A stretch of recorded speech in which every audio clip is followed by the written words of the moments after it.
Hi,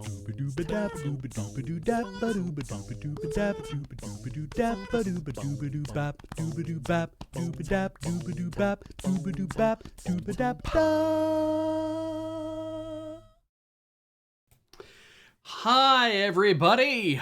Welcome back to my office that's not at the office. You're watching a bonus stream tonight. I'm Beej. We're doing Beej's anime roundup for 2021 spring.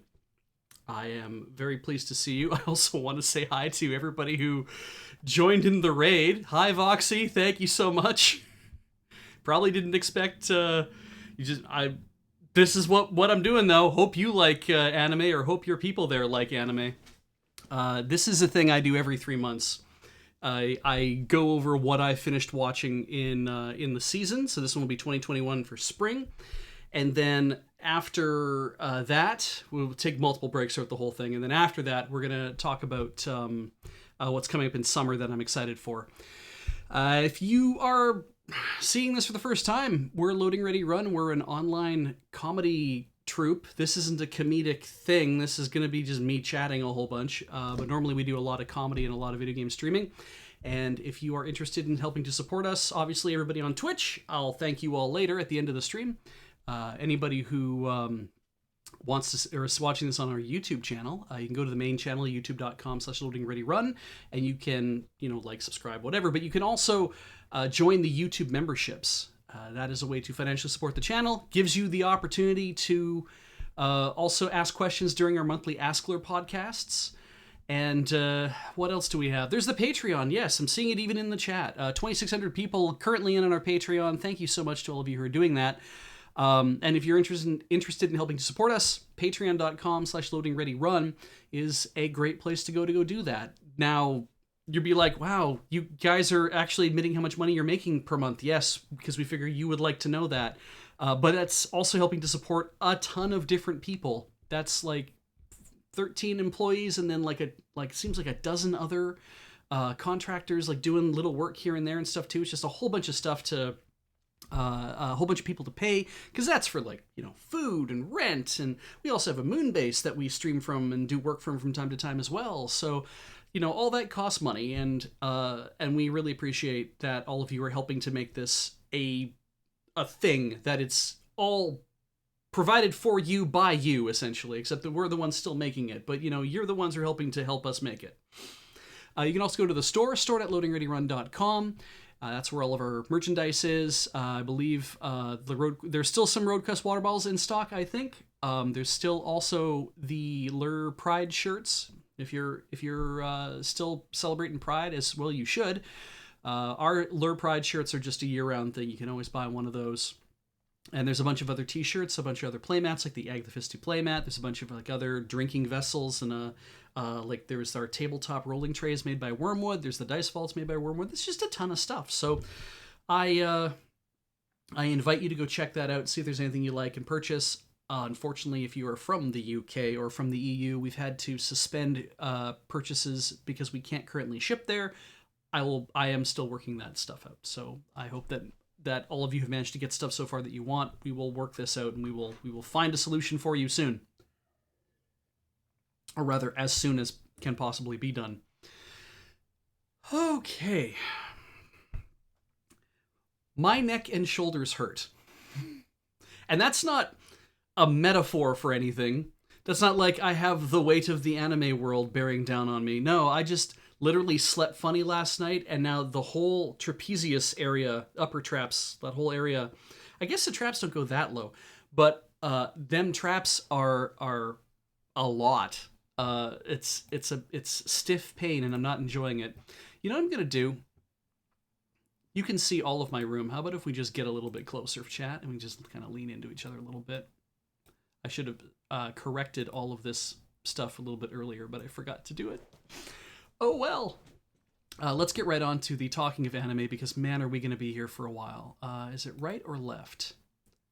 Right's probably the best place to put me. Let's do that. You guys are over here on my monitor, but my main monitor is right here below the camera. And we are doing all of this off of anychart.net. We're looking at 2021 spring.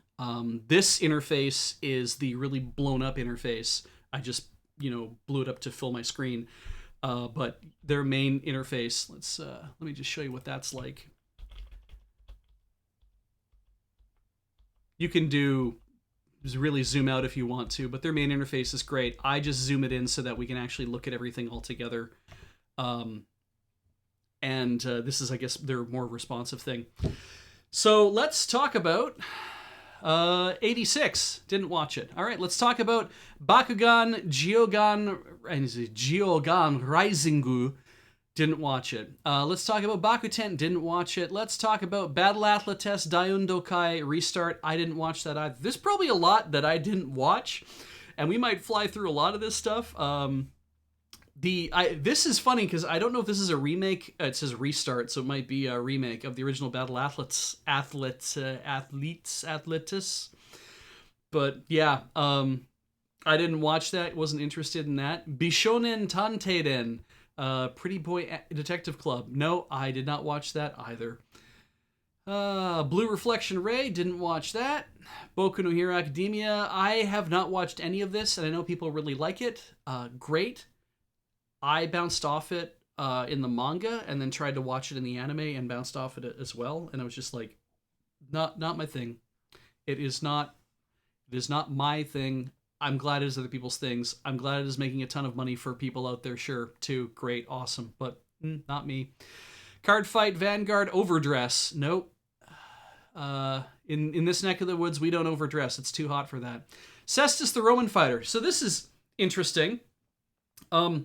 This is on my to-watch list. I just haven't gotten to it. And I normally am not big on sports anime. I think if you've watched me or talked to me or whatever, watched me talking about these things, it's like, Beej, you don't do sports action generally. I'm like, no, I don't. But I like it anytime that something like ancient or traditional is done, and I was like, I want to see how this works. And maybe it's a smaller kind of story. You know, it's about a slave. 54 AD, Cestus, young boy orphaned by the Roman Empire, made a slave, is placed into a training school for pugilists. It is here that he begins his journey to defy fate and fight for his own freedom. I'm like, well, this part I don't care about. It's the first sentence is all that I care about. This story has happened so many other times, so many other settings. It's that first sentence that I'm like, that sounded pretty good. But I just haven't tuned in. And maybe I should, but I haven't. So, sesutasu. So, I'm, I don't know what to make of it because I didn't watch it. Maybe I will talk about it later. Who knows? So, who knows? Here we go. Something I can talk about. Dragon, Ieo Kao. Or Dragon Goes Home Hunting, as they have translated it too. I've read the manga for this. I really like it. And it was fun in the anime. It had its stumbles here and there, and it's largely like, when I was reading it, I wanted it to be more of like, we're going to watch traveling around Letty, the big red dragon, who is just kind of a hapless, sweet, lovely boy.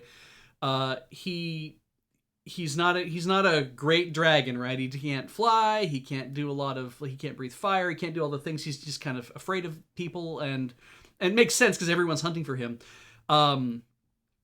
One of the things I really love about this show is that while he's out looking for, he's out looking for places to live, and Dearia, who is the demon lord, who is like elected demon lord essentially or I shouldn't say elected. He won a lottery to become demon lord. And he's an elf, and he's lived for thousands of years. We get a bit of backstory in him, but he's very like stone-faced, and he has all these ideas for how I'll help you do stuff, and I'll help you find places to live, or we'll even build you a house and like all that kind of stuff. The most recent episode I watched was the one where we discovered that you have to pay property taxes in the demon realm, and I was just like, or rather, you have to pay property taxes if you're a non-human resident, but you pay them to the demon lord, to that government. And I'm just like, that's so weird. Like, because man, that means that you have to be able to earn money. But if you can't earn money, but if you don't technically own a house, and it's just like, I was like, this is great. This episode is great because it really puts you in mind of, oh my god, right, there would be additional obligations, wouldn't there? But that's stupid because it's a sword and sorcery type thing, except that it's not entirely sword and sorcery. And one thing I do love is up here, the all the heroes are always after him, but this group of 4 heroes, we see them over and over and over again, getting their asses kicked, which is lovely. But also, heroes are seen largely by of course by the non-human population as being just a huge nuisance. That what they do is they break into temples and they kill a bunch of monsters where monsters are like living peacefully, not really up to anything, and then stealing stuff, and then saying, yes, I've got stuff for my adventure and hooray, and like, it's just so, you just like, these guys suck. Being a hero sucks. I'd never want to be a hero from watching this show, because why would you want to do that? The girl here, Nell, she's a more recent addition in the anime. She's fun too. It's she adds a little bit of a new spice to it, but I don't know if there's like an ongoing. She's a princess of a kingdom, and there's all sorts of stuff that happened. I really like this. It was a really good comedy. The fantasy stuff was really good. They kind of lean into a lot of the tropes of, if you're making a sword and sorcery, like a fantasy thing, then clearly you're going to have status cards and things like that, but you're also going to have nobody has like an invisible status window, like that doesn't seem to come up, but they do show the old 16-bit style stats cards during the eye catch for like every character you meet. I'm just like, this is a show that really understands like what it's supposed to be doing. The manga really understands what it's, where it's coming from. It's like, it's a comedy. We're just going to do things for the sake of entertaining you. It doesn't matter if they all make sense or not. Jormungandr is in this, which is the giant serpent beast that oversees the world. I just love Jormungandr as a name. I know that's a real name of a real Norse myth, but it's like, I also just have always really liked it. Anyway, this was a top watch for me. I really enjoyed this. Duel Masters King, no, didn't watch. You can tell it's a sequel because it has the exclamation point. Eden's Zero, didn't watch it. Wasn't really interested in watching it. Don't think I was going to pick it in the first place. I hope if you liked it, you liked it. Wasn't my thing. Fairy Ranmaru, didn't watch this either. This is I don't know, like, this was what I'm getting from this is like, oh, it's a bar. Come to this bar, and it's a Maho Shoujo. I don't remember much about what this was supposed to be about in the first place, but I think it's like, come to this bar, and there's these hot guys hanging out, and they make you feel better because they're like hosts. I'm like, I don't know what that was supposed to be about, so I didn't watch it. I was so happy. Let's talk about Fruits Basket. I was so happy to finally see all of Fruits Basket. My understanding is the intention here was to tell the whole story as it comes from the manga. I follow people who make who made She-Ra, like different animators and borders and all that on Twitter. I have a list for them. Because I wanted to see what they had to say about She-Ra as that was being over. But one of the things they were concentrating on when Fruits Basket was on is like, Tuesday is my Fruits Basket day. And it's the day that every week I tune in and make time for myself, so I have lots of time to cry. And I'm like, yeah, this is that kind of show that it starts one way. Like the comedy part, it's like, oh yeah, the original, like the first season is like, we're going to have comedy and it's going to be some rough dramatic parts, but it's mostly going to be a comedy. And then like, they're like, well, we can do less and less comedy as things go on. Why? Because there's so much going on, and there's all these secrets, all this sad shit, and it's like, oh, it's such a wonderful drama, and it really, you're watching people heal, and everybody has a bad time. Everybody's got a bad thing that's going on with them, and yet they all intertwine at the right time, and it's like, all that stuff about transforming animal boys and all that shit that you thought was super cute. Yeah, it's tragic. Let's talk about how tragic it is. It's like, oh, yes. So yeah, that was really good. As Pat Bear mentions here, hi Pat, there is a prequel spin-off that got announced. It's Kyoko to Kazuya no Monogatari. Kyoko and Kazuya's story. It's the story of Toru's mom and dad. I'm not really sure what that's going to focus on specifically, but yeah, it was really good. I'm happy to have finally seen this all the way to the end. I don't remember what the original was like. I'm not really interested in having to go back and watch it, obviously, because this seems to be the definitive version. So yeah, it was great. I really enjoyed it. All right, Fumetsu no Anata e, or To Your Eternity. Interesting premise, right? In the beginning, an orb is cast into Earth. The orb can do two things: change the form of the thing that stimulates it, something that touches it, and come back to life after death. It morphs from an orb to a rock, then to a wolf, then to a boy, but roams about like a newborn who knows nothing. That is the thing about this. Now, the first episode is so sad, and I was like, no, I can't go any further, and so I dropped it. And there's more. This is only the like 13th episode of 20 have come out, so there's leftovers coming up for the next season, and I'm just like, I can't. This is not the year in which I could handle this kind of thing, and so I just dropped it. I thought it'd be very interesting. I was interested in seeing all the North American the North American First Nations people being involved in this whole setup, and how that was all going to end. Like, I wanted to see how that was going to be told and all these different ideas. But after the first episode, it was like, I am completely uninterested in watching people suffer. So it's not my jam. Yeah, I can't do it. Okay. Hige wo soru, soshite josu wo hiro. I can't remember if I was going to watch this or not. It's not in my list to watch. Oh, wait, hang on. I shaved, then I brought a high schooler home. That's what this is. I'm reading the manga for this. It's one of those basically the dude, like, what happens is he's this 26-year-old salaryman walking home. I believe he is completely drunk. I think he goes home and he shaves, and then he feels really bad about seeing this high school runaway just sitting on the side of the road wherever, and so he leaves his house and then says, you might as well just stay at my house. I think that's how this works. And there's everything that I've read so far, there's nothing sexual going on. There's nothing romantic going on. It's literally I'm putting this girl up at my house because I feel really bad for her being there. And then he feels, obviously later, he starts to feel weird about it.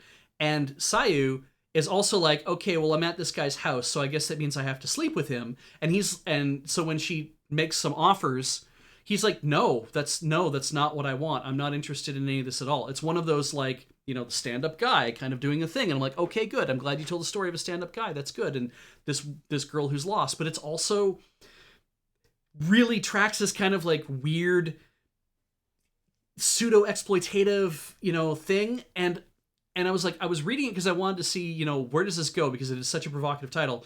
And yeah, maybe it is lewd, right? But then it's not. And you're like, oh. But then also it's like the romance tag is in here. And I'm like, I haven't seen that much, because the two of them are very much more aware of each other now that she's kind of like, she's working and like she's working in a convenience store and stuff, and there's like all sorts of complications and everything of that, like that, and he gets worried about her, but she's now getting worried about him, and it's like, this seems like this is building ultimately to a romance, and ultimately to a, you know, problematic romance that will kind of be whatever. And yeah, it's like she has an encounter with a guy that she actually did stay at his house and slept with him in order to, you know, pay for staying at his house. Like, she's just kind of not had a good experience and believes that this is the way she's a runaway, right? This is the way that I have to do things in order to get by. If I want to have a safe place to stay, I'm going to have to do these things.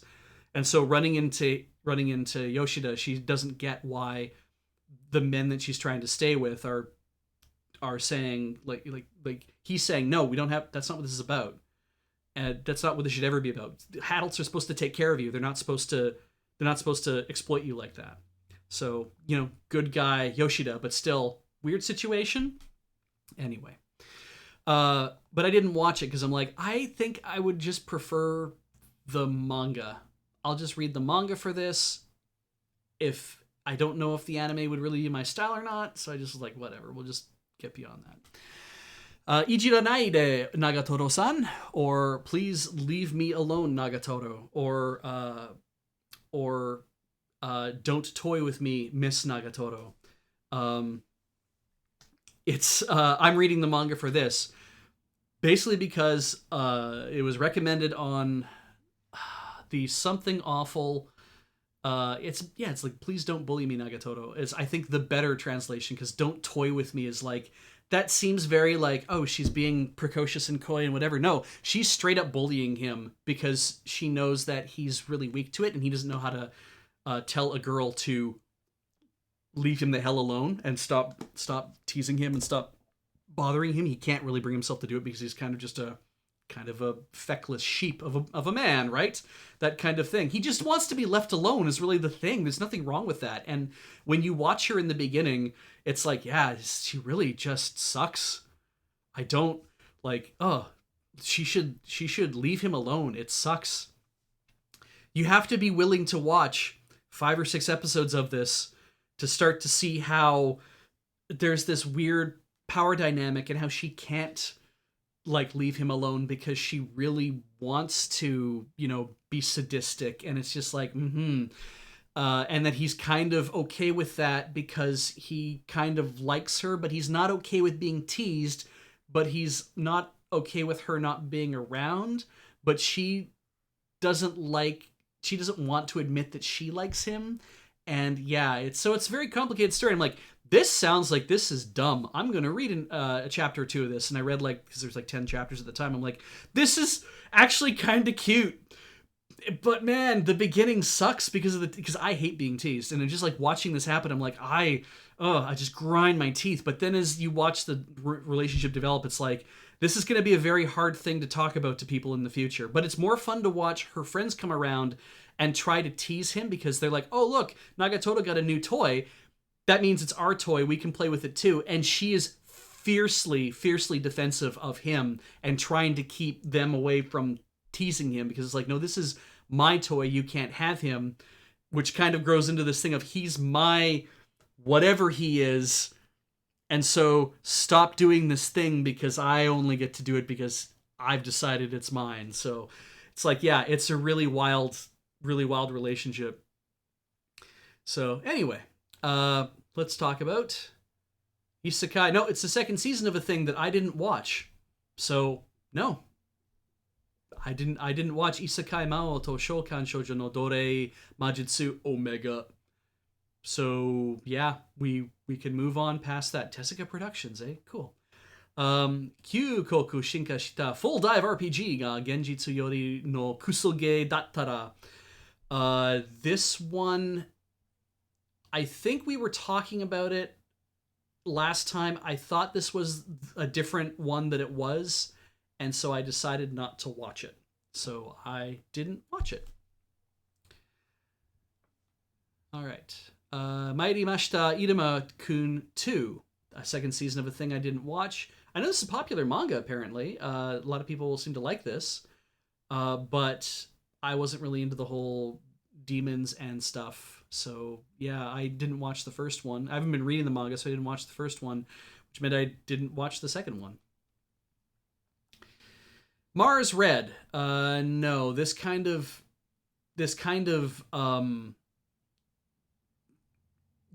triggered my thing of it's a vampire thing, and there are multiple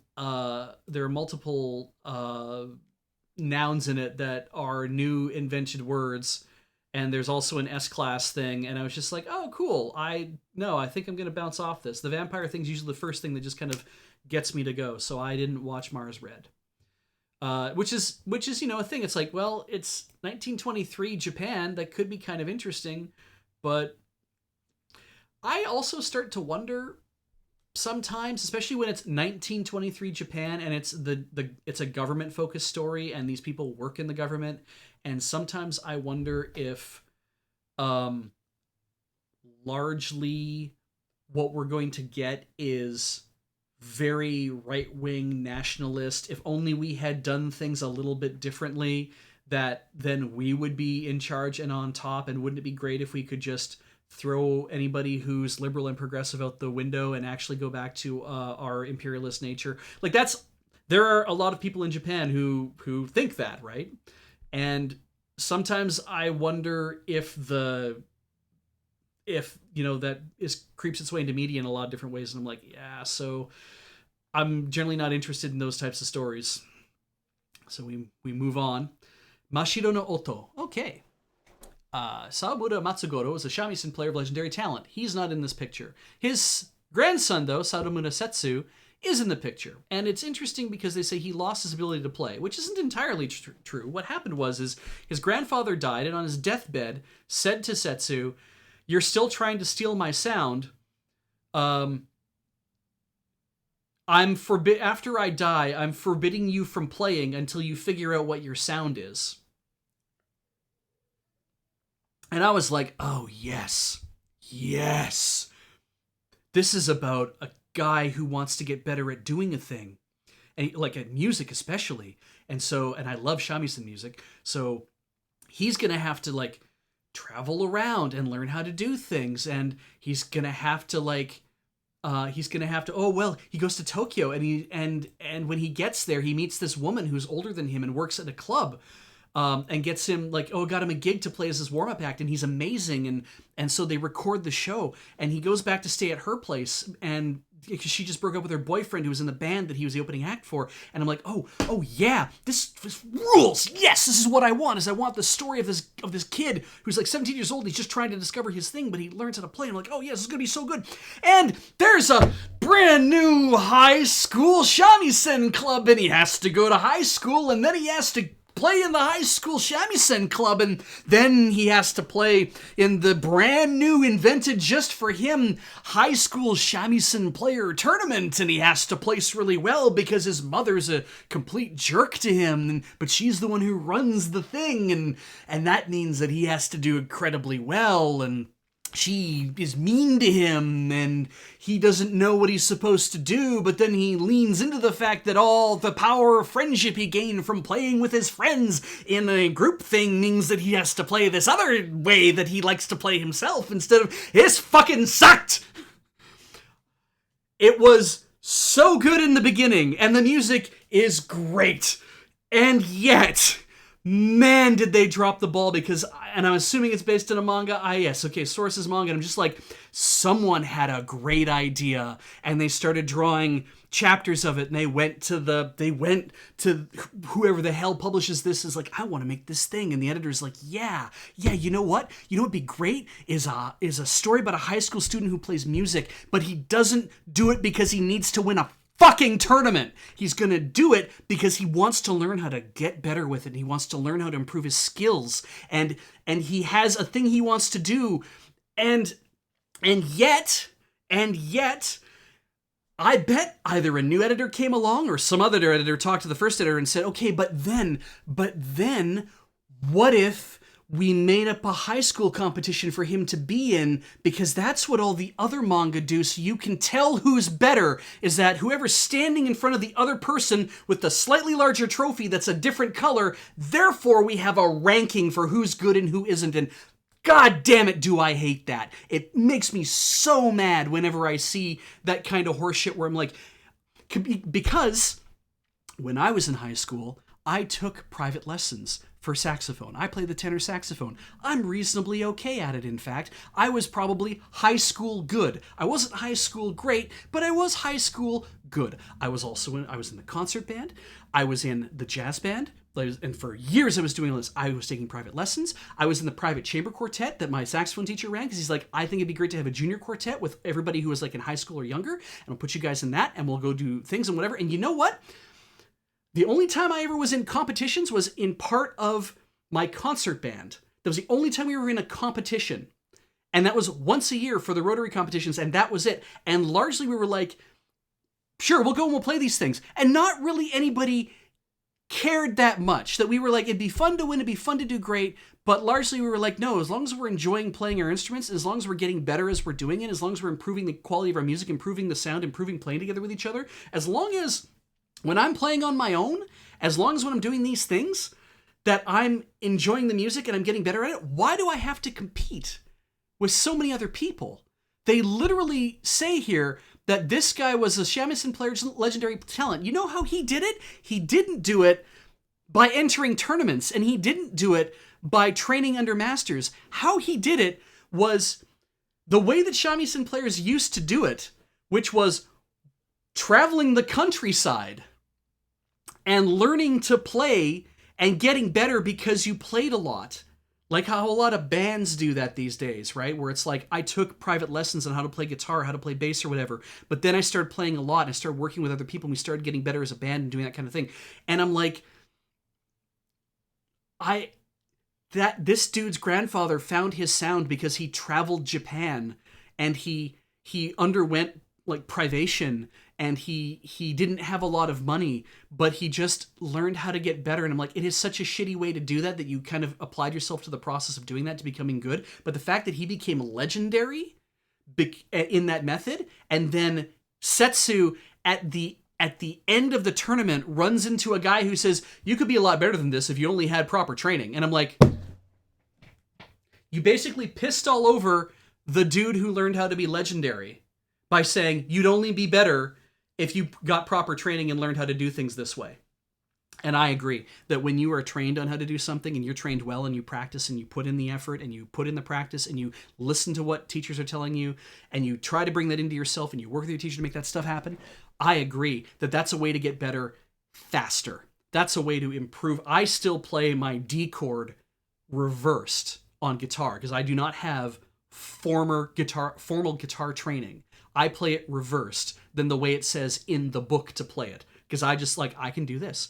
And I'm just like, I can't handle how much they just threw out an incredible idea of a kid that could play a classical instrument getting notoriety because he played it in a live house before a rock gig. And I'm just like, that you had so much there that it's like everyone took notice of this kid playing this thing and they felt stuff because of that. And it's like, and what if he just stayed this stoic-faced kid forever trying to figure out what it is he needed to do to get better and realizing that at the end that he was touching everyone's hearts anyway. And that's what it is realizing, hey, I actually am touching everybody's hearts. I actually am learning how to do things better. What if he taught these kids in his club because he doesn't know how to do this? What if he just like played for them and they practiced together and they got really good and they just enjoyed playing and because they end up like, I'll ruin the story for you, don't give a shit. They placed like third or something, but then won like judge's choice. And it's like, that's great. That's good. That shows that you did a thing together with these people and you helped them learn and they learned, and then you learned how to play with each other and you learned something new about yourself. That I loved at the competition, where he learned that he had to play with them, right? He had to play with them as opposed to he had to play his own way. He had to listen to how they were playing so he could make himself match to play along with them. And I'm like, that's a blossom. That's your brain realizing a thing.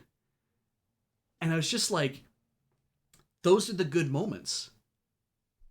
But after that, I was just like, after everything had happened, and he's like, and he got frustrated because he's like, I'm frustrated because I didn't win. And I'm like, what the fuck happened to you, dude? I thought you didn't care about that. Oh, I see. Once you enter a competition and you're told you're not the best, you lose. Oh, well, you must be a whiny child. No, you're just someone who's never been in a competition before. You've never had to compete for it. You never had anyone say to you, you're no good. Because you could have just learned how to be good and been satisfied with, I'm going to learn how to do this and be really good and get better and better and better. And it's like, you're 16, you've never been in a competition before, and somebody says, you suck. Of course you're going to be upset about it. Of course you're like, I didn't place first. I understand that. But still, you've never had this kind of experience. And everyone's saying, oh, you're just a child. And I'm like, he's just never done this shit before. Come on, my dude. It doesn't matter to this kid. It would never matter to him before. So why are you making it matter so hard to him now? Because you need it to fit the narrative that I feel like you felt you couldn't get out of doing things a different way. And it was just so disappointing because the music's so good. And what a goddamn letdown. Maybe the manga's better. What do I know?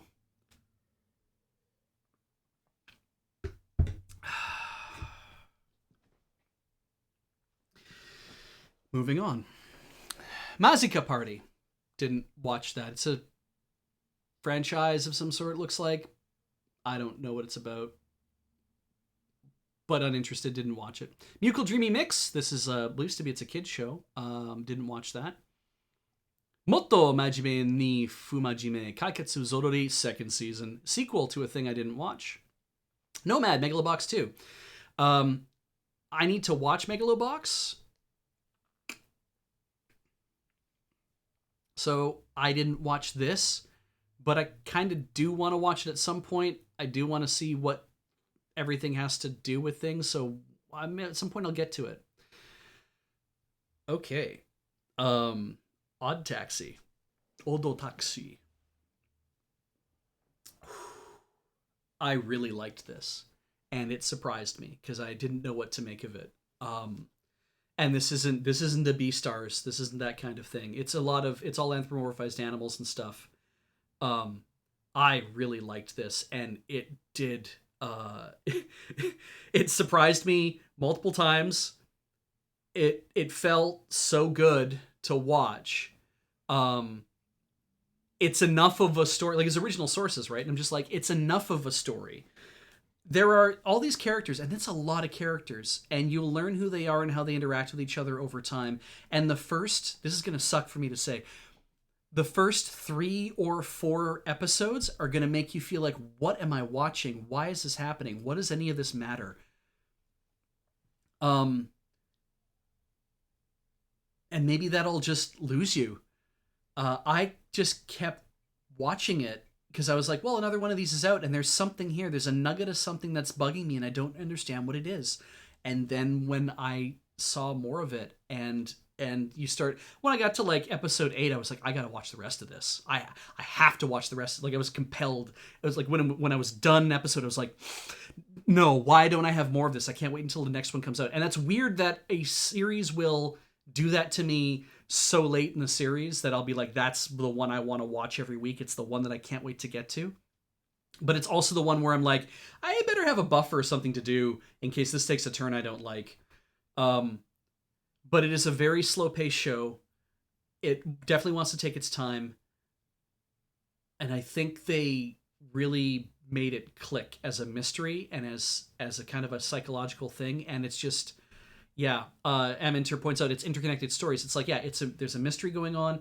Everyone that Odokawa meets, he's the taxi driver walrus who's in the middle. Everyone that he keeps meeting all these different people, and all their stories start to kind of intertwine in different ways. Not everybody's links into each other, but it definitely feels good about how everything kind of links together in kind of that Durarara way. In kind of that way that not everybody will see each other, but there are links between people, and those links are important. And yeah, Wodar9 points out there is some fast talking in the show because, well, for one thing, there's a Manzai group, and they're going to talk to each other a little fast, but also a lot of the interpersonal relationships, whenever there's talking between people, there is a lot of talking between them. Odokawa and Shirakawa end up having conversations where it's like back and forth and back and forth and back and forth. And it's very interesting to experience.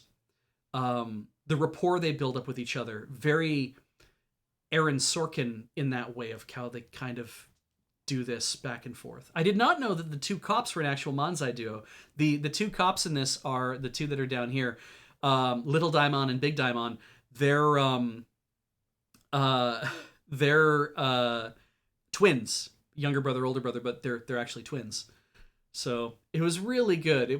I just really enjoyed it. And the fact that we're not getting any more, good. We don't need any more than this. This was a great little polished diamond. They did a wonderful job making this thing. Good for Pix for doing it. And I can't wait to see what, if they come with more originals. I will definitely at least read the synopsis and consider whether or not it's the style of story that I want to participate in. So, all right. Osana Nanjimi ga Zettai ni Makkenai Love Kome. I did not watch this. I just think it was because I wasn't in the mood for I wasn't in the mood for what looked like it was going to be a love tetrahedron, and so I was like, so yeah. Doga Kobo, and we have talked about Doga Kobo in the past, have done a lot of really cool, interesting shows I've really loved, but the subject matter was just not something I think that I wanted to watch. This is probably a very good show. It's probably even expertly done. Wasn't something I was interested in watching. Oshiri Tante 5. Ass Detective. It's for children, I believe. I assume. Wasn't interested in. Also, it's the fifth of something. Sayonara Watashi no Kramer. I was not interested in soccer. I'm not interested in a sports drama, really. I don't watch sports dramas. Why would I ever watch a sports drama? Seijo no Marioku wa Banno desu. Okay, Isekai. Overworked woman summoned to a magical new world. Yes, but she's summoned at the same time as another girl. And the prince is like, oh, sweet. You, not you, you must be the saint. So, because you're cute, so come with me. You are, who the fuck are you? Leaves. And she's like, hey, can I go home? And they're like, what do you mean, go home? What are you talking about, go home? That sounds ridiculous. Why would you want to go home? And then she ends up, she's like, well, you can do anything. We'll look after you. And they're like, oh, okay. I mean, I liked gardening because I don't really have anything else I can do here that you guys liked, but I did like making like soaps and shit and gardening and whatever. And so she's like, okay, well, I guess I'll learn how to grow herbs and stuff. I'm like, cool, we make potions as well. Can you learn how to do that? Yeah.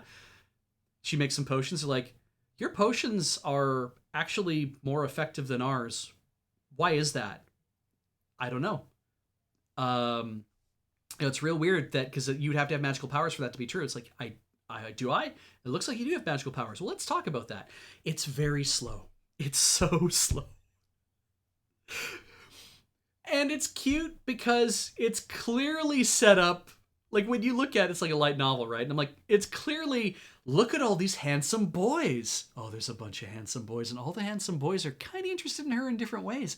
But there's all these handsome boys. But there's one handsome boy who will win out over all the other handsome boys.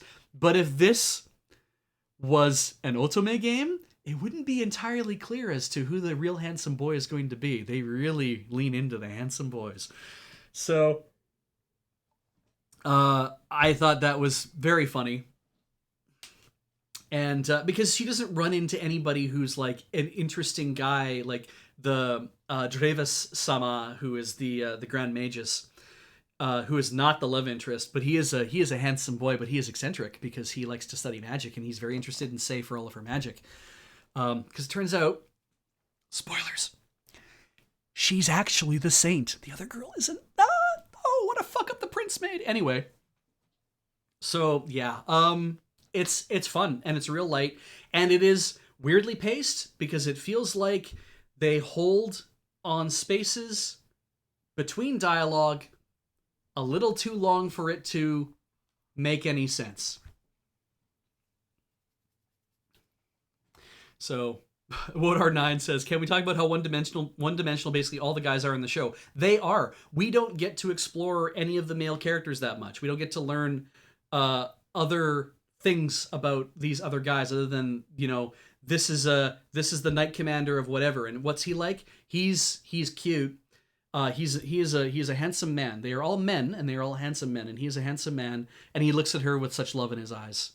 And he doesn't want to let her get hurt. And so then there's the guy he's the head of the alchemy school division thing, the place where they do that. And he is very gentle, and he's kind of a little bit of a father figure, but maybe more like an older brother figure. And he's making sure to look after Sei, and is not interested in her romantically whatsoever, unless this was an otome game, and he would be. And then there's I'm Dravis-sama, and I'm the Grand Magus, and you have a lot of magic, and I am very interested in seeing all the things about don't cast spells unless you're in front of me, because I need to learn how all that stuff happens, because I need to learn how that happens. I'm the idiot prince, and I'm definitely not anything you could pick up, because I'm a jackass, and I'm now politically maneuvering to cover up the fact that I made this stupid mistake, but I'm going to have to do this thing. All right, Amintur, the Knight Commander, is also, he is known for his Heart of Ice.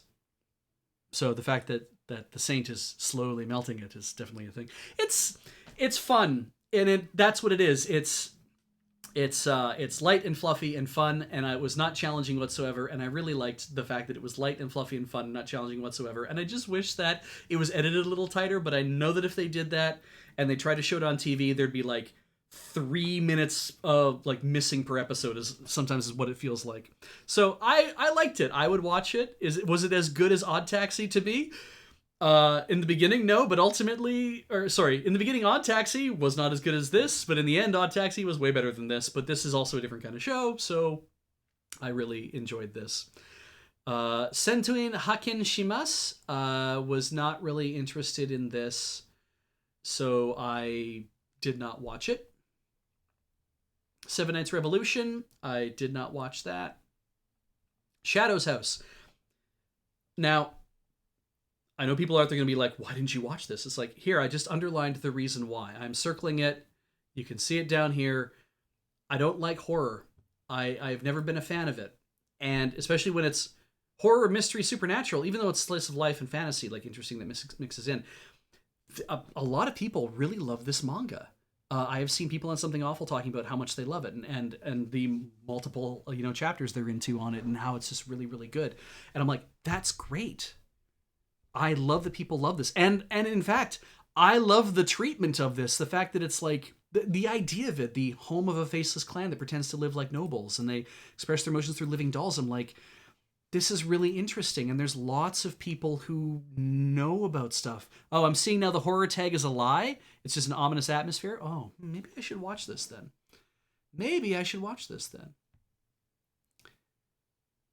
I could deal with ominous atmosphere. Okay. But yeah, that's good because I wanted to know a little bit more about what it's about. Kyoryu says it's really cute. Okay, well, all right. I will, if I think about it, I will see if I can get it back in my queue, and I will perhaps watch it. Sports drama. Fuck, not that. Now. Shakunetsu Kabaddi, or Burning Kabaddi, or Blazing Kabaddi, or whatever you want to call it. God, I need something for my throat. I yelled a lot during the shamisen show. Jesus. This was really fun. And it has a couple of problems that are part of sports dramas, that are also comedy, that are also actions, but a couple of problems that I have with sports shows that nobody else has with sports shows, I think because people make a lot of sports shows, is that it has that thing of every team has an ace and every person is trying to discover how to beat the ace, and the ace will always do a thing that does the whole turncoat thing, or turnabout thing is what I mean to say. And so that shit happens, but there's no tournaments. We get 2 practice games. That's it. They've made 12 episodes. Will there be tournaments? Oh, they talked about them a lot. There's so many tournaments. There were no tournaments in this, and I knew that when we got to the second practice game, I was like, oh, you made this. There might be a second season of this sometime in the future. It's not planned for right now, right? We got 12 episodes and that's it. I foresee a second season of this coming at some point if it did well enough. It set itself up so that it could have a second season at some point.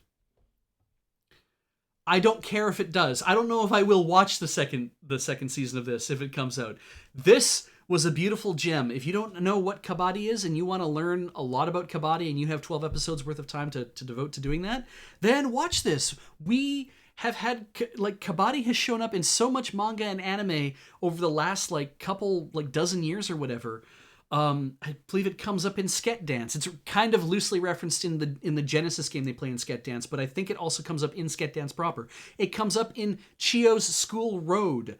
It has come up in a whole bunch of other things, and it looks so fun. Wodar says it looks like a fun sport. I'm like, yes, it looks like such a fun sport, and the idea behind it is so interesting. And yes, a single raid can maybe only take about 60 seconds because you have to say, kabaddi, kabaddi, kabaddi, kabaddi. You have to like keep repeating it. Maybe not that fast, right? They don't repeat it that fast in the show. Maybe kabaddi, kabaddi, kabaddi, kabaddi, like that fast. But you have to keep repeating the name of the sport while you're raiding because you only have the length of one breath to do the raid.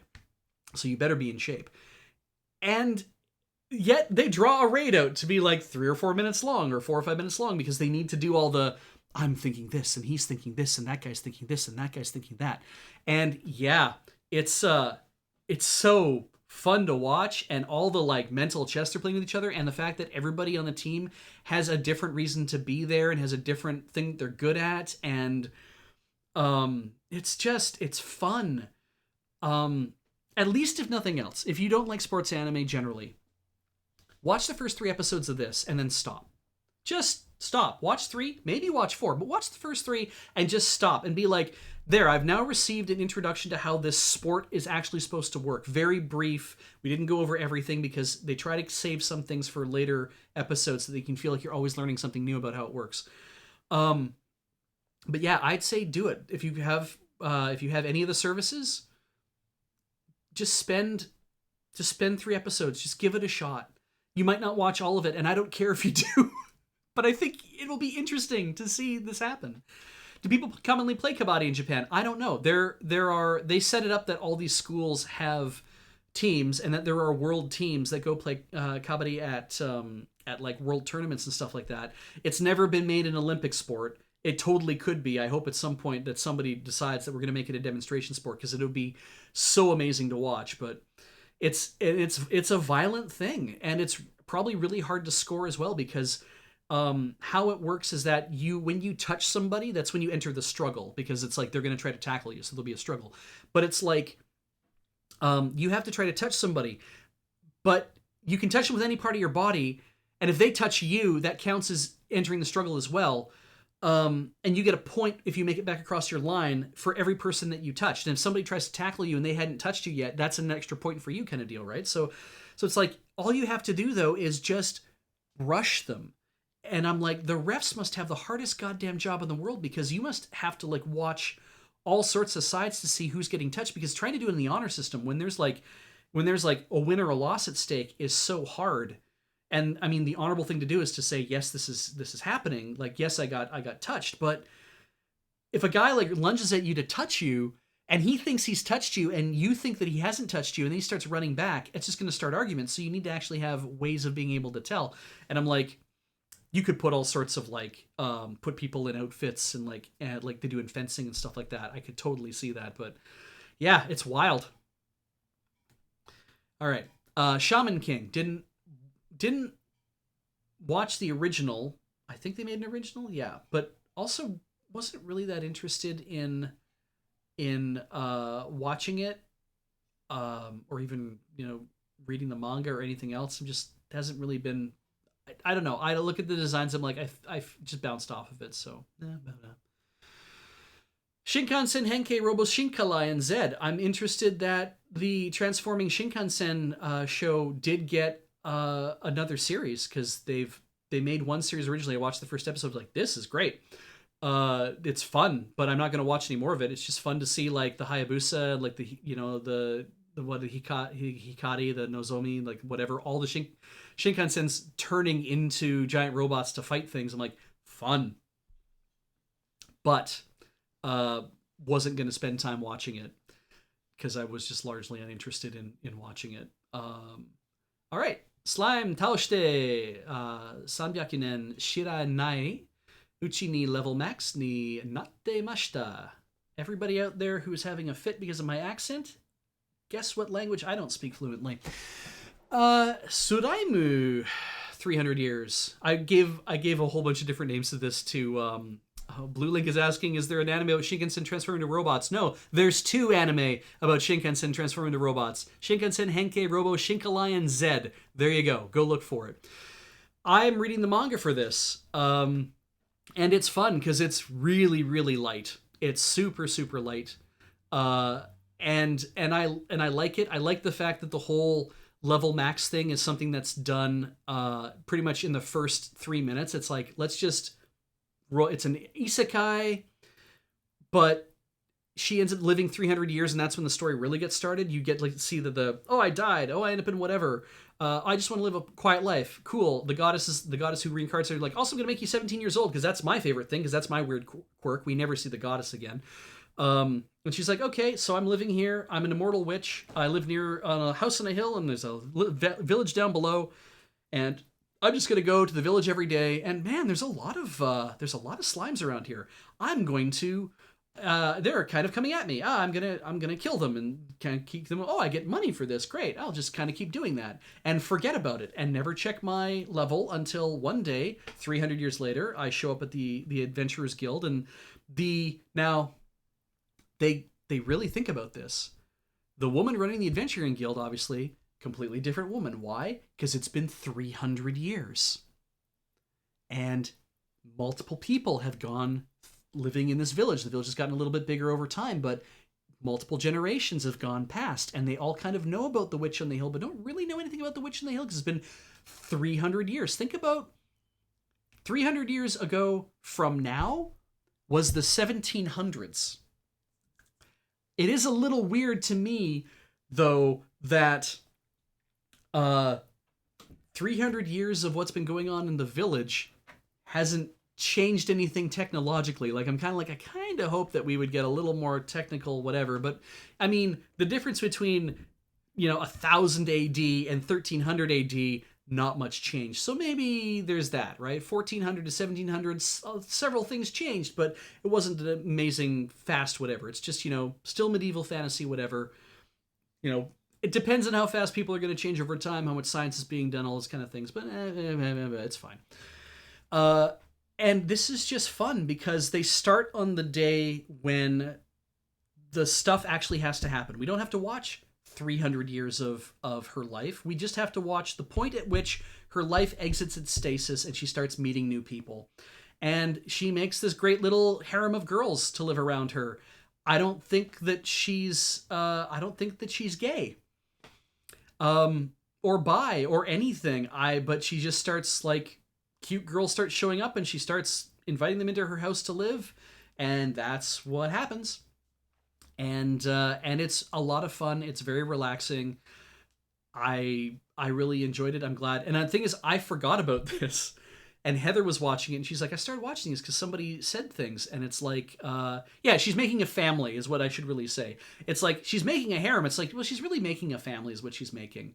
And there's these weird kind of moments where it's like, oh, but, booby whatever. And maybe, these, and maybe some looking at, like, maybe it looks like there's some stuff going on. Or it's like, no, but none of that is actually going on. So to be fair, why are you even giving us a bit of that? Why are you giving the hint or the fan service or whatever to it? It's pointless. It's useless. Stop doing that. Let them be a big family. It's a lot of fun when it's a big family. So, and that's something I guess that she was missing from her original life as well. And she barely references her original life. But Heather had started watching this and had mentioned, oh, I'm watching this thing. I'm like, oh yeah. And then, like, right, I think I was supposed to be watching it. And then I go back and I look, I'm like, right, I completely forgot. And so I have been catching up on it. So it's been a lot of fun. It's, I think it's a great adaptation of it. And, good on Reveroot for actually making a really good adaptation of it. SSSS Dynazenon.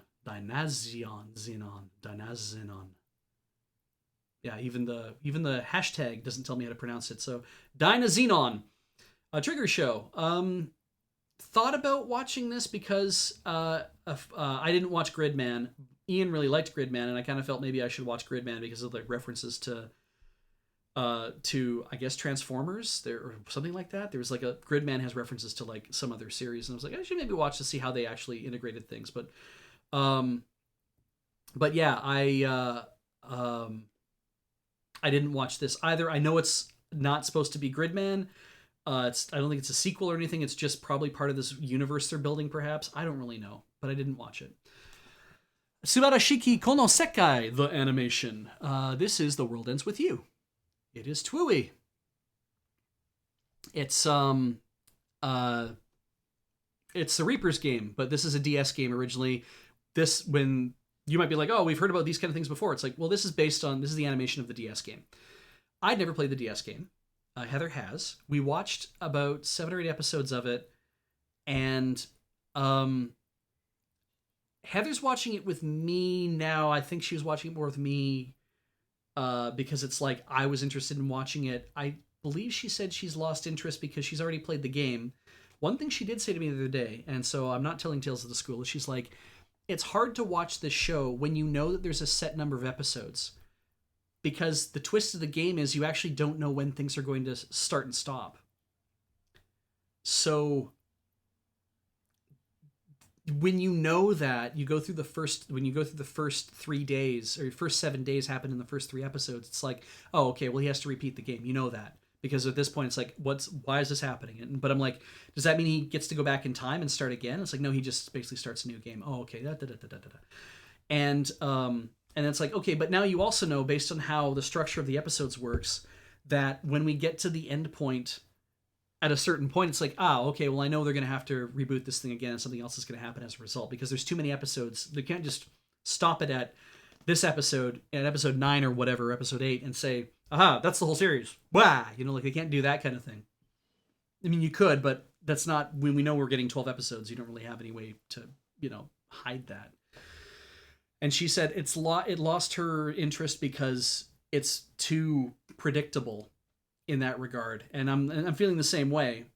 I do want to finish watching it so I can see how it all pans out, and also then it'll get me caught up on how the show works. And then when Neo comes out, which is the sequel, I don't know if she's playing it or not. I think so. I'm not sure. I don't know if I'll play it, but what I do love about it, the look of the show is really great.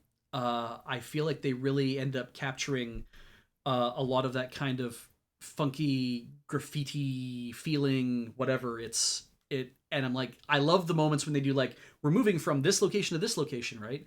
And the name of the thing appears on the screen and gets kind of like wiped on and then like wiped off, or it just shows up and then gets wiped off. Whatever it does, it's like, I really like that. I love the feel of that. The way everybody is dressed is ridiculous, but that's fine because it's ultimately a video game. That's where it's all going to come from. Yeah, felt really good. I think if you haven't played the game and you want to know what happens in the game, then you would watch it like I would. I think if you have played the game, I don't know if it's going to matter or not to you.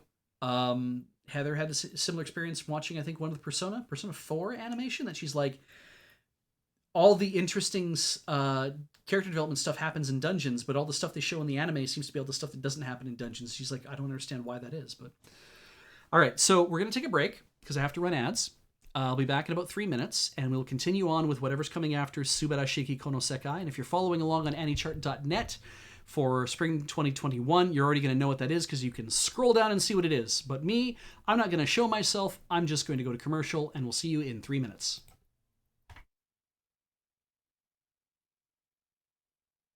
All right, we're back.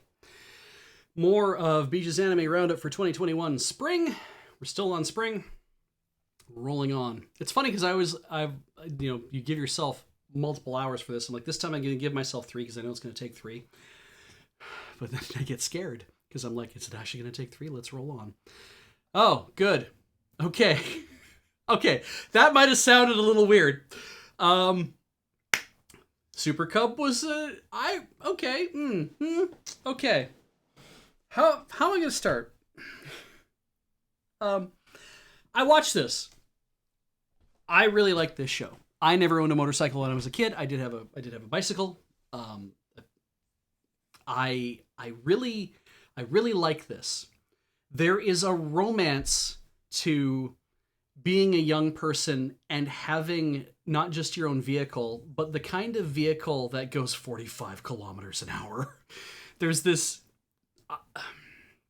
growing up in Medicine Hat, I regularly would bike from my house in Ross Glen down into the coulees.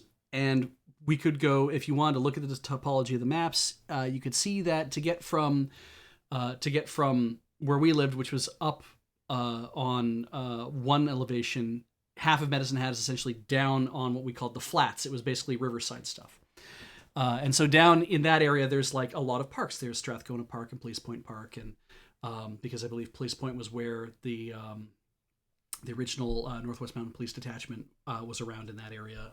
So in any case, along the river cuts through a lot there, and there are so many paths and stuff. And so I did a lot of biking, and biking sucks even as a child, because when you have to go up hills that are a lot, and you might be thinking, oh yeah, a lot, like how big is a lot? And I'm like, it's hard to explain, my dude. You'd have to go look at the maps. If you go look at Google Maps and you go look at, like, I don't know, Dunmore Hill, or if you were to take take Dunmore Road down, God, it's so hard to tell how to explain this shit. It's just suffice to say that the banks up from the river go up quite a bit. And there are lots of those kind of hills and roads and stuff like that. And if you wanted to go to Strathcona Police Point, I would be riding down a long distance and then biking around and then coming back and biking back up again and that kind of thing. And so I watch this and I think about being a kid this age, 15 years old, 16 years old, and having a bike and having to bike, up hills, not much, but, biking up hills to get to like where I'd have to go. And I lived right across the street from my school, so I didn't have to bike to my school when I was in elementary school, and I didn't have to and then there was busing that went to all of our other schools. So biking was one of those things you did for recreation. You did to go to your friends' houses. You did on the weekends, like that kind of thing. And but having a motorcycle seemed really fun and interesting. And my dad had a motorcycle always, whether he traded it out or whatever. He had a Kawasaki for a while. He got rid of that, and eventually he bought a Yamaha Virago, an 1100, big bike, and those were a lot of fun to ride along with him on. And we would and occasionally he'd take us out and we'd go riding together. So I have a really tender place in my heart for motorcycling, and this show really feels like it gets it. It really feels like, yeah, when you watch your life open up so much more because of this one thing, they do a really good job of illustrating how Koguma, who's this one here, how she just one day decides that she wants to have a motorcycle because riding on her regular cycle is getting to be a lot, and she just finds it tiring and doesn't want to do it. It's like, well, I wonder if I could get a motorcycle. And she takes another turn from where she would normally go on her bicycle, and she ends up at this shop where this guy sells new and used motorcycles. And she doesn't have a lot of money because it is just her. No parents, no friends, nothing. She's kind of living this life. She's on this fixed allowance and stuff. They lean into that. And letting her acquire a bike in a completely ridiculous way, and an old Super Cub. And it seems like as you see the show spill itself out, that Cubs are made to be the most miraculous thing ever invented by Japanese innovation. The Cub is the center of all things, and indeed we are mere planets that orbit the Cub. The Cub is love and the Cub is life, but the Cub is also death. As you find out that apparently her Cub killed 3 people. Now, there's a lot to this show, and you watch her grow as a result of her interacting with other people. And there's lots of really stupid things that happen in the narrative to, again, impress upon you, the reader, the viewer, who are already sold on the fact that Super Cubs seem pretty cool and it'd be nice to have one. That, no, you don't understand. They're the fucking best. They're the best thing that's ever happened to anybody. And if you don't have one, there's something the matter with you.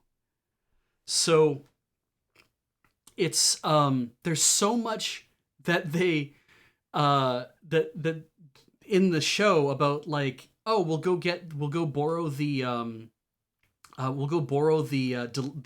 food delivery thing that you can attach to the back of your cub so we can deliver some stuff between different schools. And there's, or we're going to show how Reiko, that's her, the really outspoken one, who really helps to draw Koguma into this whole cub world, she's just obsessed with cubs.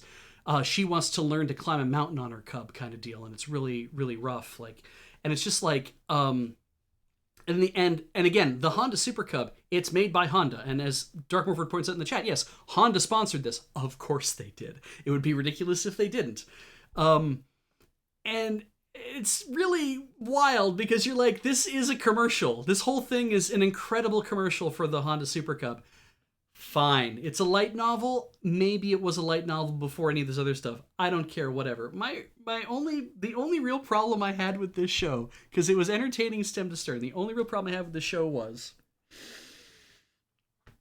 their friend She, and I'm going to give you a big spoiler here, gets hurt at one point, and she, rather than call her parents who live close to come save her because she's hurt, and I'm not going to tell you how, we're not going to talk about that. Rather than, she gets on her cell phone, rather than call her parents, and this is in the middle of winter, she calls Koguma, and Koguma, like, gets on her motorcycle. I don't know if it's because Koguma lives closer or not to where she's hurt, but gets on her motorcycle and rides out to where she is. Upon arrival is when she then calls her friend Reiko to say, this has happened and there's this trouble. And then she, like, puts She, who's very tiny, like a 4-foot tall girl, picks her up, puts her in the basket on the front of her cub, and drives her out of the danger area. And then is like, so what do we do with her? And I'm like, oh, okay, well, clearly she got hurt, so you take her to a hospital. That's what a normal person does. No, you take her back to your place and make her go have a bath to warm up, and then Reiko comes over and you all make curry and you have a good cry. What the fuck? Like, if Japanese anime and manga has taught me anything, if you get rained on while moving between buildings, the next day you'll have a cold. Right? You can't like, water from the sky has this terrifying aura in Japanese anime and manga, because it always means that you're going to end up laid up for at least 24 hours with the most debilitating cold you've ever experienced in your life. You're going to have 104 level fevers.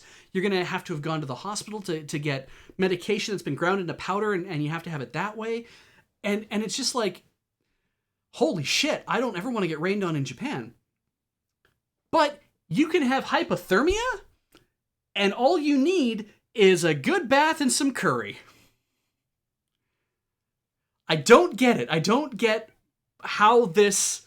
And then the next day is when you go see her parents. And the parents, rather than being... And I'm going to ruin this for you, and I'm sorry. Rather than the parents being like, so let me get this straight. My daughter, the one that I've been raising for 15, 16 years... who I love more than my life myself, who I'm allowing to completely change the feel of our home business because she wants to run an Italian cafe someday. I love her that much that I'll let her change everything about how we do things here. My daughter called you, who she's known for a few months, barely hangs out with. You guys come here and drink coffee every so often, and that's fine. And then you didn't call us until you had her back at your house and she was okay. And then we just let her sleep over at your house because apparently that's how we roll as a multi-ethnic family. But then also, we're so grateful for you not taking her to the hospital that we're going to give you a special card that lets us eat at our cafe, free coffee, And hey, you know what? No, let's add sandwiches to that. You know what? Actually, all bread products. We are a bakery, so just every bread product and every sandwich and every coffee, all fucking food in our store is free to you for a year because you acted incredibly irresponsibly. But they knew she wasn't in danger because she was saved by a super cub.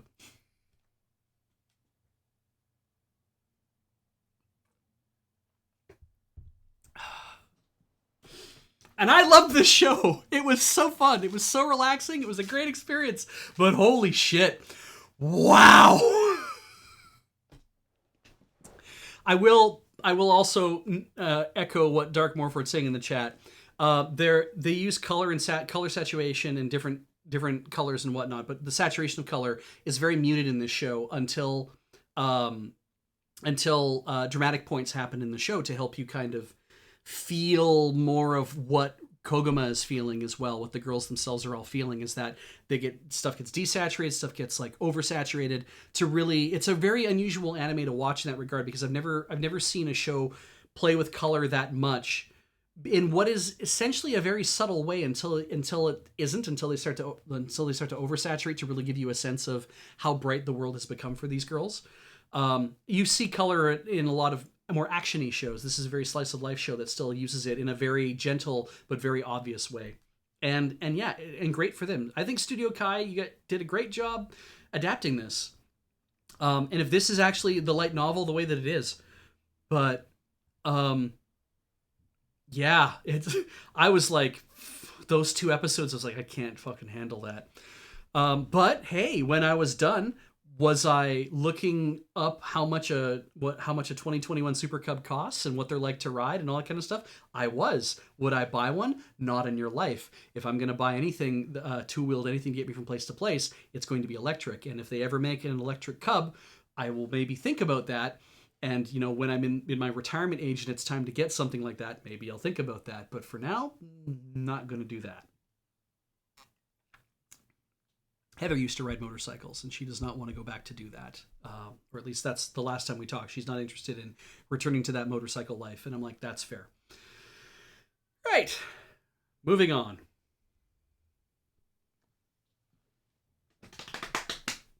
Okay. Tensura Nikki. Tensei Shitara Slime Dattaken. This is a spin-off of the Dear Diary, I Got Reincarnated as a Slime, but it's different. And since I didn't watch the original and I wouldn't know some of the characters, I just decided I wouldn't watch this one either. I imagine it's very fun.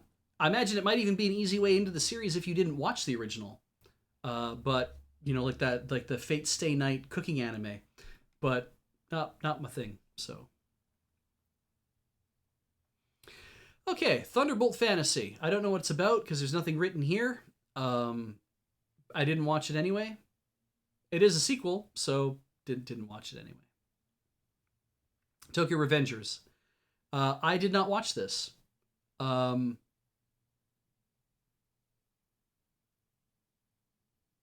We talked about this last time, and it sounded interesting.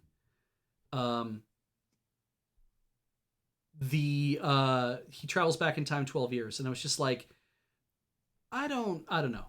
And so I decided not to, and I didn't. And some people in here, I think, have watched Revengers and have enjoyed it. That's awesome.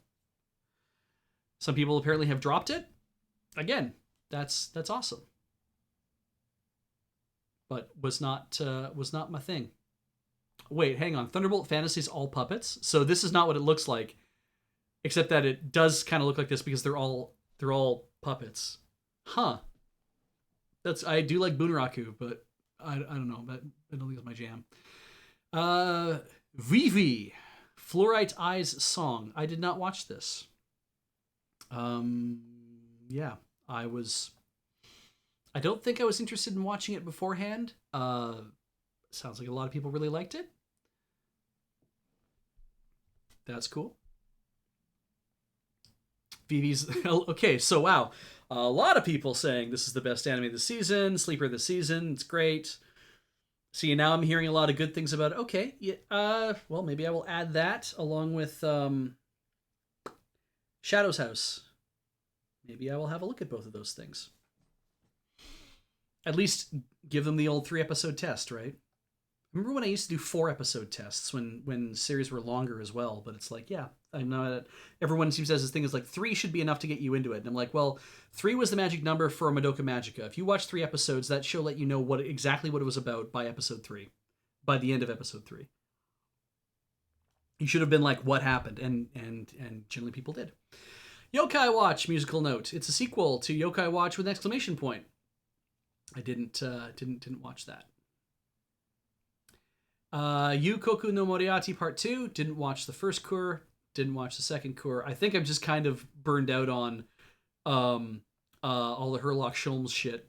So, yeah. Don't know what any of it's going to work out to be. I'm like, I don't care. Zombieland Saga Revenge. Didn't watch Zombieland Saga. Comedy, music, and supernatural, eh? They're undead zombie bodies allow them to defy expectation of what idols can be. Okay. Hi. Ad. Let's move on to the TV shorts. Whew. Akachan Honbucho. Honbucho. Akachan Honbucho. Tamagotchi. Anyway. Didn't watch this. General manager turned into a baby. All right. Well, whatever. Cool Animal. Otogi Banashi. Didn't watch that. Didn't watch Dinosaur Biyori. Didn't watch Iskurin. Didn't watch Itazura Guma no Gloomy. Didn't watch Shikaruneko. I didn't watch Uchu Nanchara Kotetsu-kun. Didn't watch Washimo 9. Wish I hadn't bothered with Yakunara Magukapu mo. Yakunara Magukapu mo. Yakumo TV. So this is a short, but it's weird in that it's split, in that it's like there were half the show was animated and the other half was the voice actresses running around Tajimi City in Gifu talking about stuff. I didn't watch any of the live action stuff. I saw one episode because my system downloaded not the second episode of the anime, but the second episode of the running around doing stuff. It is definitely tourism anime. This was interesting, but didn't get anywhere, and I didn't care.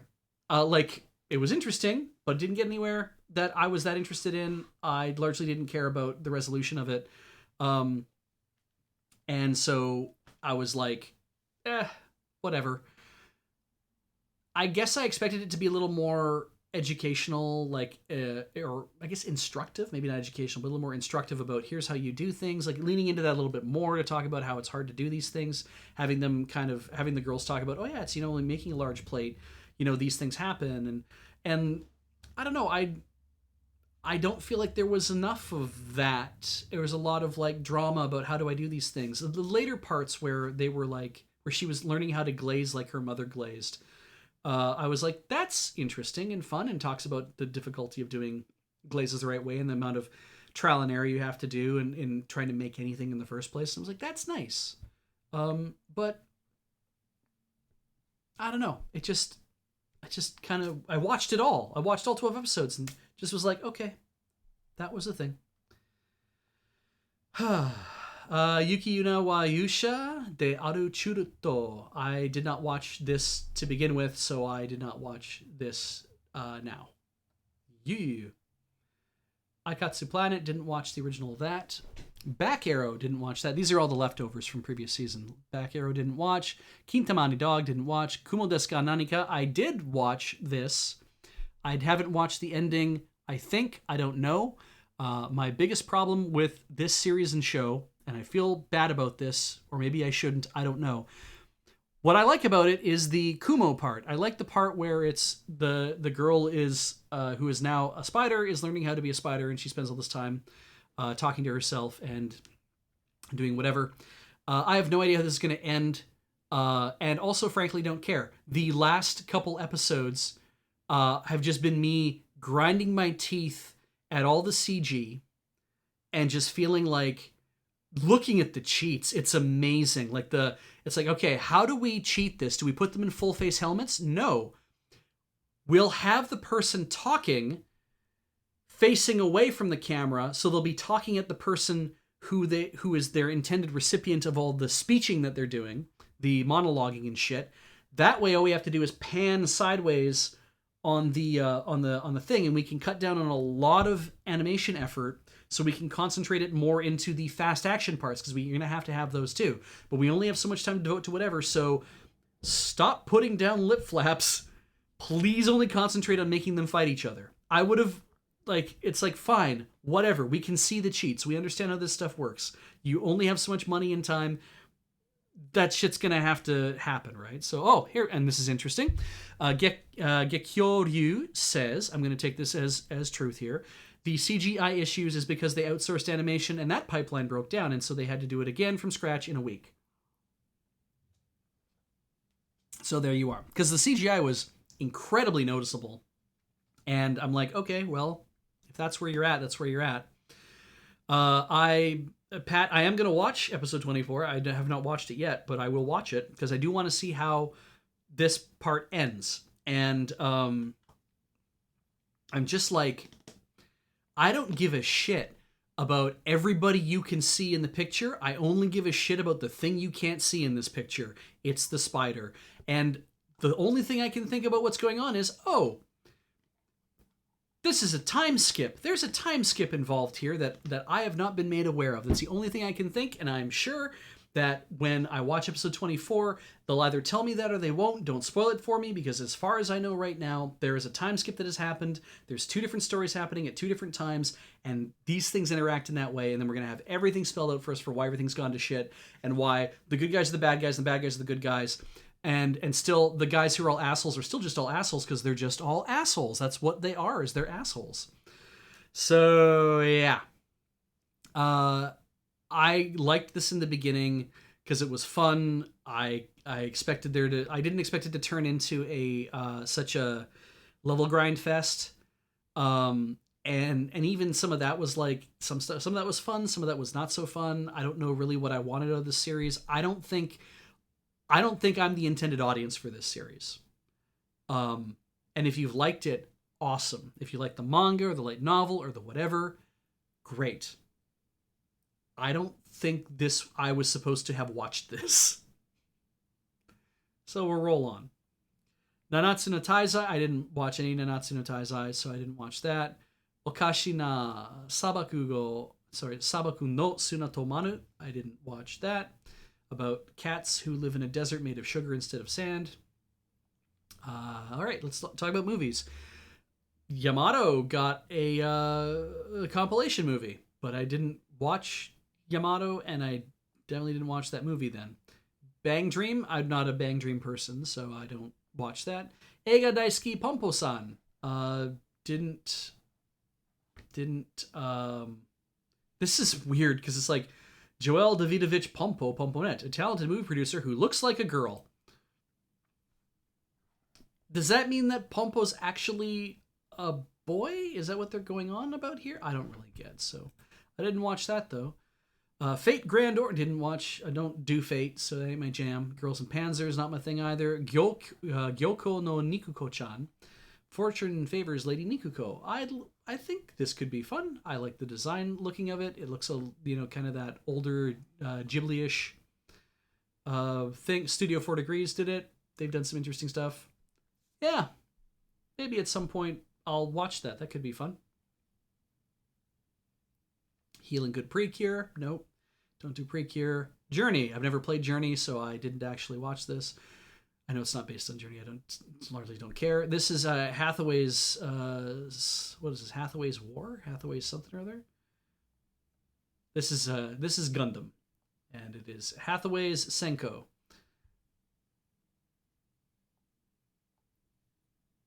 But I don't really Gundam. Hathaway's Flash. Thank you. I don't Gundam, so I wouldn't have watched that. I don't Conan either, so I wouldn't have watched that. Of course, I didn't watch Goodbye, My Kramer. And then I have definitely not watched Prince of Tennis. And I've talked to people about Starlight and have just. I didn't like this. And good on them for getting a movie to go with their fucking video game, I guess. I don't care about Starlight. I know they care about Starlight because it's every other word that comes out of their mouth, but I don't care about Starlight. Knights of Sidonia? Cool. Didn't know it got another movie. Didn't watch it. Another Precure thing, but different. Tropical Rouge. So it's a short film. Neat. All right. Six Lovers. Didn't watch that. Aoi Hane Mitsuketa. Didn't watch that. That's cute. Get to ride on a crow. Art to Switch. That's interesting looking. I don't know if that's also my jam, but yeah. Beyblade Burst. Nope. Blue Reflection Ray. Spin-off of the TV anime. Nope. Snack Time. Nope. Doskoi Sushizumo. Nope. Is it okay to pick up girls in a hot spring? Nope. Eden. Didn't watch that. OVA though, I think, right? 4 episodes. Oh, it's on Netflix, so we might get it on our Netflix eventually, or we already have it, and I don't know. Ensemble Stars 5th anniversary. It's a mobile game, whatever. Itotama. Nope, didn't care about that either. Godzilla Singular Point. I had thought about watching this at some point. It looks like it's on Netflix. If it is on our Netflix, maybe I will watch an episode or two, but it was kind of like, yeah. Sucks that we only have 5 episodes of this over here. Or I guess they've only made 5 total anyway. But yeah, Goku Shufudo. This is... So the problem is, people watch this like, this thing sucked. Why did it suck? Straw man I'm making up for the internet. It sucked because the animation sucked. Yeah. It's not supposed to be a full-on anime, is it? It's supposed to be a animated manga. That's kind of how they leaned into it. It was supposed to be yeah, it is on Canadian Netflix. I believe I watched it on Canadian Netflix, in fact. Because I have seen all 5 episodes of this, and I'm like, it's so good. So it's like, it's a great story in the manga, and watching them animate it was a lot of fun. Watching them voice it was a lot of fun. I would have watched this if all it was just slides from panel to black and white panel with crazy motion lines and stuff when stuff's happening. I would have watched it for that because I think it's a great comedy. It's very goofy. It's a lot of fun.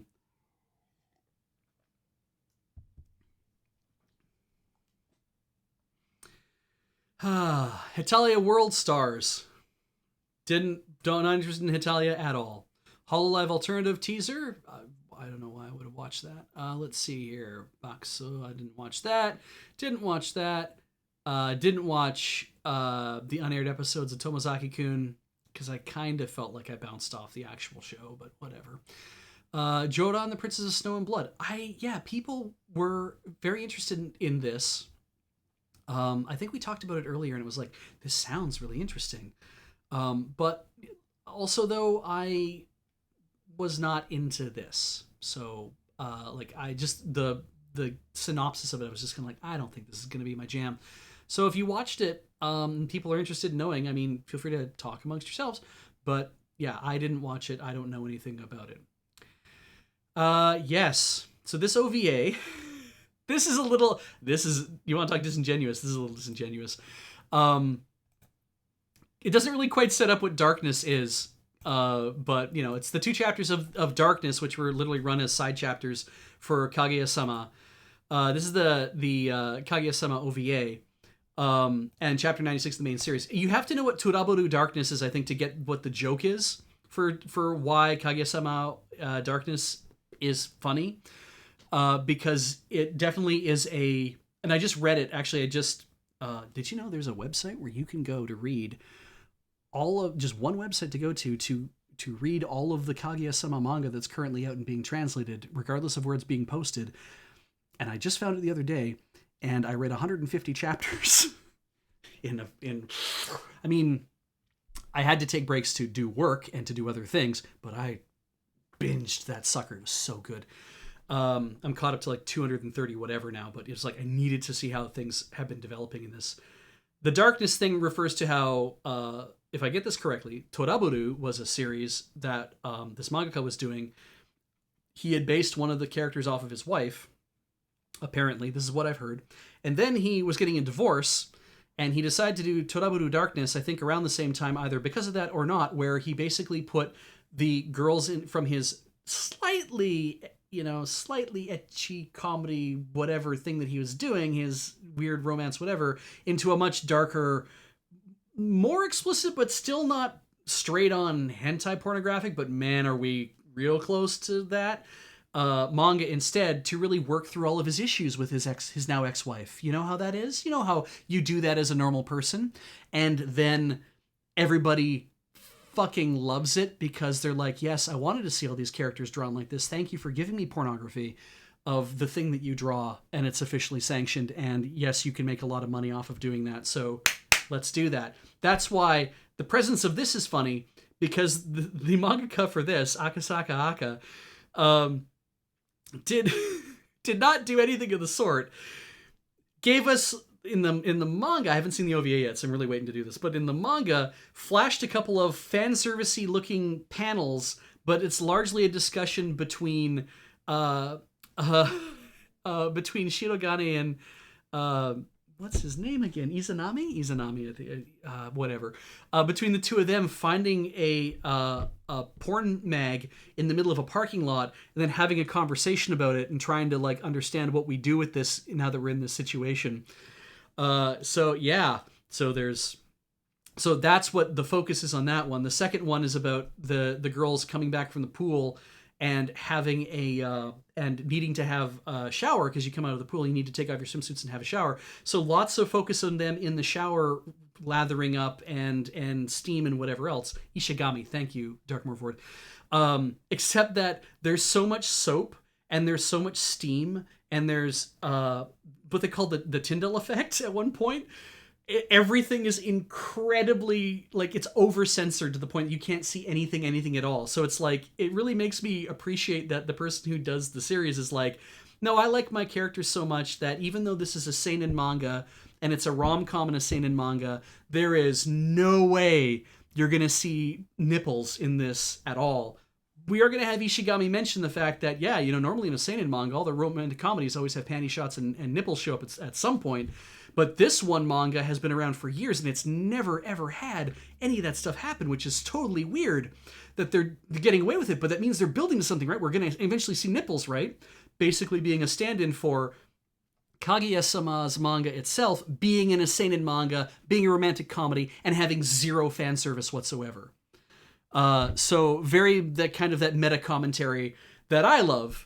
Especially for somebody who doesn't take themselves terribly seriously. And then chapter 96 is the food cooking challenge chapter, which kind of shows up out of nowhere in the main series. And that's all been bundled into this OVA. So I can't wait to watch it, and then also watch the new season that's coming. So anyway, Kobayashi-san Chino Meidragon S. Mini Dora.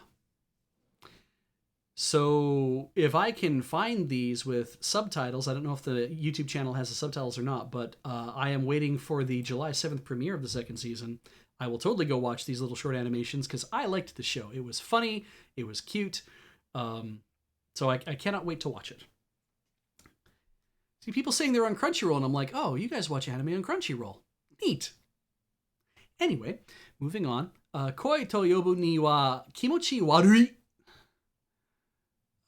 Let's see here. Koi kimo. It's funny, I don't know how to write koi, but generally when I see it, I know that's what it is, which is very weird, but yeah, anyway. No. Canada has Crunchyroll. I just think it's, you guys all watch Crunchyroll. Neat. You guys all watch Crunchyroll. Neat. All right. This seemed like the kind of thing where I was like, oh, this'll, oh, look, it's, slightly older guy, maybe in college or whatever.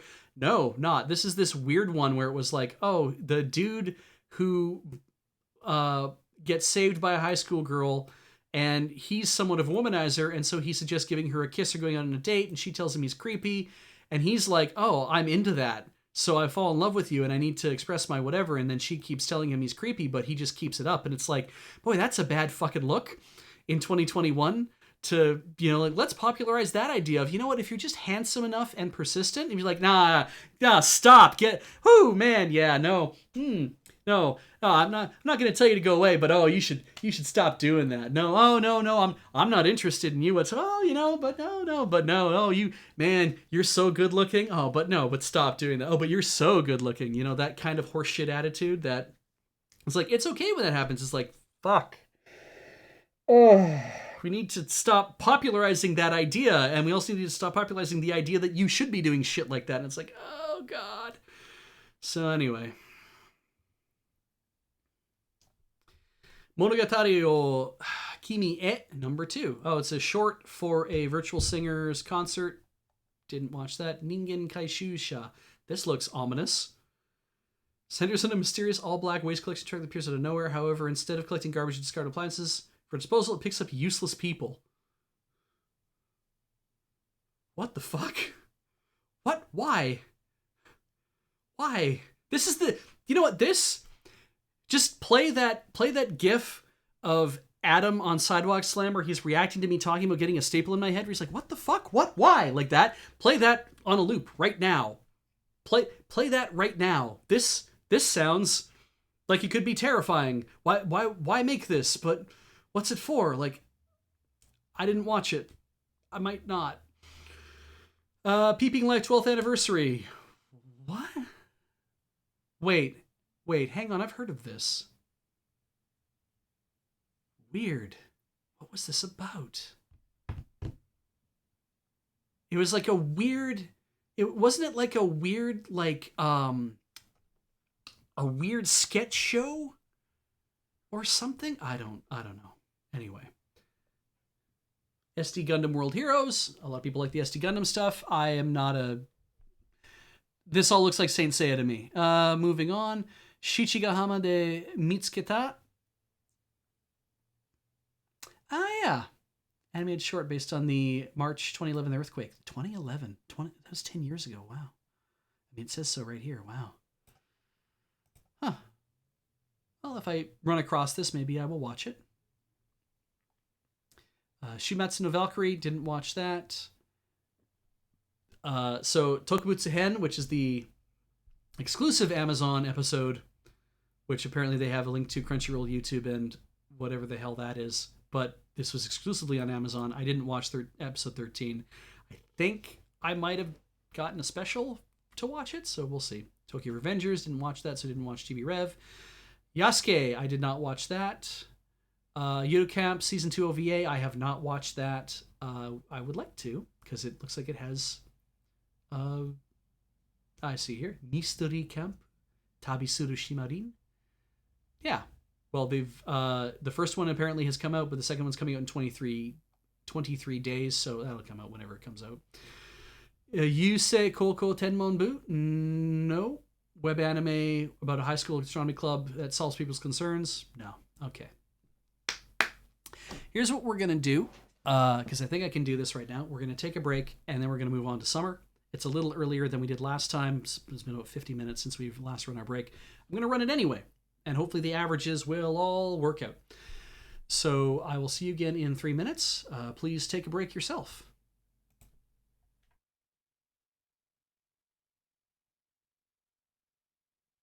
That's right, we're trundling right along here. 3-minute break. 3-minute break. We're going to work through all of our issues today.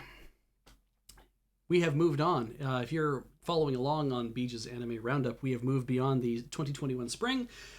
I felt I had some good stuff to watch, and I believe there is new, fun stuff coming up in the summer of 2021. Let's talk about what I'm looking forward to. Now, one thing I did do is down here in the corner on AniChart, there's this little plus, and if you click it, something's supposed to happen, but it does not. What if I have to come out one? There we go. I guess it thinks it's a touch thing as opposed to whatever. So I'm currently logged in. So one nice thing you can do with AniChart is it'll always give you the watching, maybe watching, and not watching as a way to track what it is that you're looking at. Maybe you want to be able to track these things. But I signed up for an AniList account, and it gave me a watching list and a planning list that so I can add things directly to my accounts, which is very handy for me because it means that then I always have a list of here's stuff that I'm planning to watch, or here's stuff that I currently am saying, no, I am going to watch this. Very cool idea to be able to have this. Very useful for me for AniList, because AniList and AniChart are just part of the same group. So that also means, though, that some things are already going to be marked with some things in the corner. So I will be unable to not get away from be like, oh, I'm not going to tell anyone that I'm watching this or not. You're gonna see what I have recorded. Though I'm not going to do the thing where it's like I'm not watching this, because I don't really care about recording that kind of thing. It's more like, am I watching this? Am I planning to watch this? That kind of thing. So let's move on to 2021 summer. 100, probably Hyakuman, but I like 100 man. No Inochi no Ue ni Ore wa Tatteiru second season. What? It's a second season? I'm not watching that. Bokutachi no remake. Episode 2 of 2 is airing in 6 days, so episode 1's already come out. This is a story of a young man who goes back in time and discovers that every girl in the world can't lower their arms below their shoulders, so their tits stick out.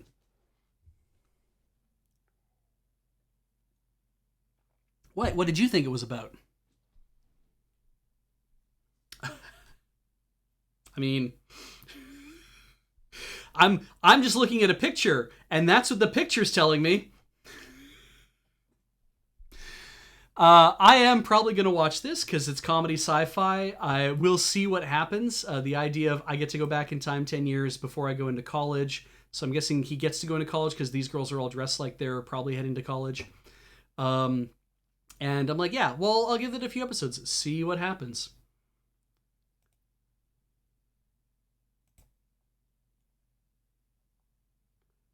All right. It's on my plan to watch list, I believe, is what that's currently on now. First episode is 50 minutes long somehow. Pat, maybe all I have to do is watch the first one and then see whether I like it or not. It is based off a light novel, so all right, we'll see how that goes. Cheat Kusushi no Slow Life, Isekai ni Tsukuro Drugstore. Am I watching it or not? It is on my plan to watch list. Reiji Kiryu is a corporate wage slave. He did nothing and isekai'd into a new world. Found himself in a forest. As one of those isekai things, I know what they are. My tool skills are appraise, and as we know, appraise is the most important skill that anyone has ever devised ever in any video game ever. It's the best, awesomest thing. Being able to know what something is when you look at it, that's you. Who would ever need to not have that? This has always been the weirdest thing to me, is that appraise has always turned into an incredible super skill. And then drug discovery, which, I mean, if you're going to get rich, you might as well sell drugs. What did I just click on? The wrong thing. Anyway, this is about making a drugstore. I believe I'm reading the manga for this. I can't remember. So that's why it's on my plan to watch list, because I'm reading several manga that are about isekais and about drugstores. So either there's a lot of mangaka that failed out of their pharmacy classes at school, or something about medicine has really triggered people's interest. Because that's generally a thing that you don't have in isekai worlds is good potions. Unless you're the saint, in which case you can make potions that are 1.5 times better than everybody else's. So I will watch this. He's like, he made an overnight fortune. Now he gets to have a slow life, opens a drugstore, and then a bunch of things show up to make his life a living hell. So hang on. There are a bunch of people here being like, I've been reading a manga about a retired adventurer that becomes an apothecary shop owner. So you're also reading I Got kicked out of the Hero's Party? Oh, this is the one with the Whirlpool and the Ghost, rather than the one with the guy with no shadow. Oh, and then it's like, wait, hang on. You guys haven't mentioned the one about the young boy who's the son of the De Medici family, who the dude gets reincarnated into being in the young boy's body, and now he brings with him the God's Eye of medicine and he was a pharmacist in real life, and he was a very good pharmacist, and so he brings in all of his knowledge of what elements are, so he can basically generate. He can make penicillin with his mind. It's great. He gets a magical staff, and his helper is a cute blonde girl with glasses and a really, really big shirt, I'm guessing, because man, she fills out that shirt quite well. So it's an interesting story. And what's funny is just as a pandemic started in that story, about 2 months later, a pandemic started in our story. So it's been a long time coming, I guess. It's wild. So anyway, oh yeah, there's the one with the woman who can make any potion, but can also make the bottles. So she basically prints out precious gems and impossible potions. I love the one where it's like she can make whatever kind of bottle she wants and its contents, but that means that she can make a gun that looks like a bottle. I'm like, cool, whatever. Moving on. D side, Traumere, the animation. Nope. It is the animation of something that I have no idea what it is. Its sources is other. I mean, this guy spends most of his time kickboxing, and one day while kickboxing, he encounters a creature that calls itself Triss and is bitten by it, and he has a strange dream. Neat. Good story. The only thing I like about all of this is that one thing in the center that's straight out of Made in Abyss. I would definitely like to, get a little more knowledge about that, but not so much that I need to spend any time watching that show. Moving on. Deate Gobio de Battle. Nope, not interested. This is about a high schooler who loves games in Conpeto. And there's a girl who's mysterious, and people are erased from the family register and then get, it's like, what, and huh, and what, and I don't care. Moving on. Genjitsu Shugi Yusha no Okoku Saikenki. This is, again, everybody, if you find this weird, this is my time to talk out loud for 3 hours, so it's largely all my choices. So, let's see here. Just in case you're wondering, it's like, why is Beej just straight up ignoring some of this stuff? It's like, because Beej has kind of already made his choices. And you make your own choices. Don't feel bad if I'm skipping something you like. If you like a thing, please like a thing. That's why people make this stuff. All right, suddenly summoned to the fantasy world and betrothed to the princess, Kazuya Soma is crowned the new king after providing a royal family with impressive advice. All right, this I thought sounded really fun because he's deciding that administrative reform is how he's going to fix everything. That's how he'll help people. I have something on my foot. I don't know what it is. But I guess I wasn't really in the mood for another fantasy show. So I might bounce off this. I don't know. Like, I can see that Gil Kato saying that it's like, it's really good reading him fixing the company through paperwork and schemes. I'm like, yeah, there's probably lots of fun things about that. I don't know if that's going to be my jam. So I'm not watching that. Getter Robo Arc, I'm not watching. I've never watched any of the other Getter Robos. I imagine this would be a fine place to jump in to watch some Getter Robo. But I don't know. I guess maybe knowing a little bit more about stuff, but they'll probably set it up for people about, like, here's who Ryoma Nagare is. If you don't know who that is, I'm like, maybe that might be fine. So, Heion Seidai no Idaten Tachi. Gods appeared when humanity was on the verge of destruction due to the work of demons. Deities called Idaten fought and sealed away the demons 800 years ago. Nowadays, the Idaten have no fighting experience, and they live peaceful lives. But now the demons are reviving. The battle between gods, humans, and demons is about to begin. Action-adventure fantasy. I'm not that interested in that. The sequel to Higurashi Go. This is Higurashi Sotsu, and I'm not a Higurashi person, so that is that. Idolish 7, Third Beats, third season. Not watching that. Lots of handsome boys in color-matched outfits, but not my jam. Jahi-sama wa Kujikanai. Which I forget what it means in English, but it's like she's trying her hardest. But anyway, Jahi-sama. I'm reading Jahi-sama, and it's funny. It's goofy as hell. And it's sad in a way, like, because you really feel for her. So this is Jahi-sama. She was the Dark Realm's second in command. She doesn't look like this normally. She's like any other kind of magical girl, or sorry, magical, like, I'm the second in command. I'm a woman who is like also a demon. Is that I wear an incredibly skimpy outfit and I have an amazing figure, and and she when a magical girl shows up and uh, destroys the mana crystal, the dark realm falls and she loses all of her power and turns into this like little girl, and she's trying to revive the dark realm and do it from this little one room apartment, but she has like she has to pay rent, she has to keep a job, she has to do whatever. A lot of lucky things happen to her to keep stuff to kind of keep her going, which is good. She I think ends up renting the apartment from a from this woman who is also the woman who works at this restaurant. So she's going to work at the restaurant too. And there's this other woman here who I think is she's like the manager of that restaurant. I mean, they both own it together or whatever. This is her like this was her assistant. And it's just like it's her assistant loves her so much, and Jahi can't tell her that she's been brought to ruin. She's like, no, I've got all this stuff planned and I'm going to do whatever. She's putting on so many airs to try to look good for her assistant. And her assistant, meanwhile, has been incredibly successful and wants to help Jahi. When Jahi's like, no, it's all part of my plan. She's like, oh, that's so brilliant. Oh, you're so brilliant, Jahi-saman. And like, so it's basically she's trapped in a hell of her own making. And then there's also this one who is competing with Jahi-sama. She wants to become the new second in command, and she figures if she can find all the magical gems before Jahi does, then she can become the new second in command. Yeah, this whole thing is a comedy because it's a screwball slice of life comedy but you're also going to end up feeling like really sad because Jahi's working so hard, but she's not having much success, and she's just kind of like, how do I work here in this world? The human world is completely different. Why won't people just wait on me hand and foot? Yeah, I was the number two, and now I am nothing. And it's like, yeah. And she's doing her best. Like Mr. Bidness is right. She's doing her best. You just want to cheer for her. Like, come on, Jahi, you can do it. And it's like, oh no.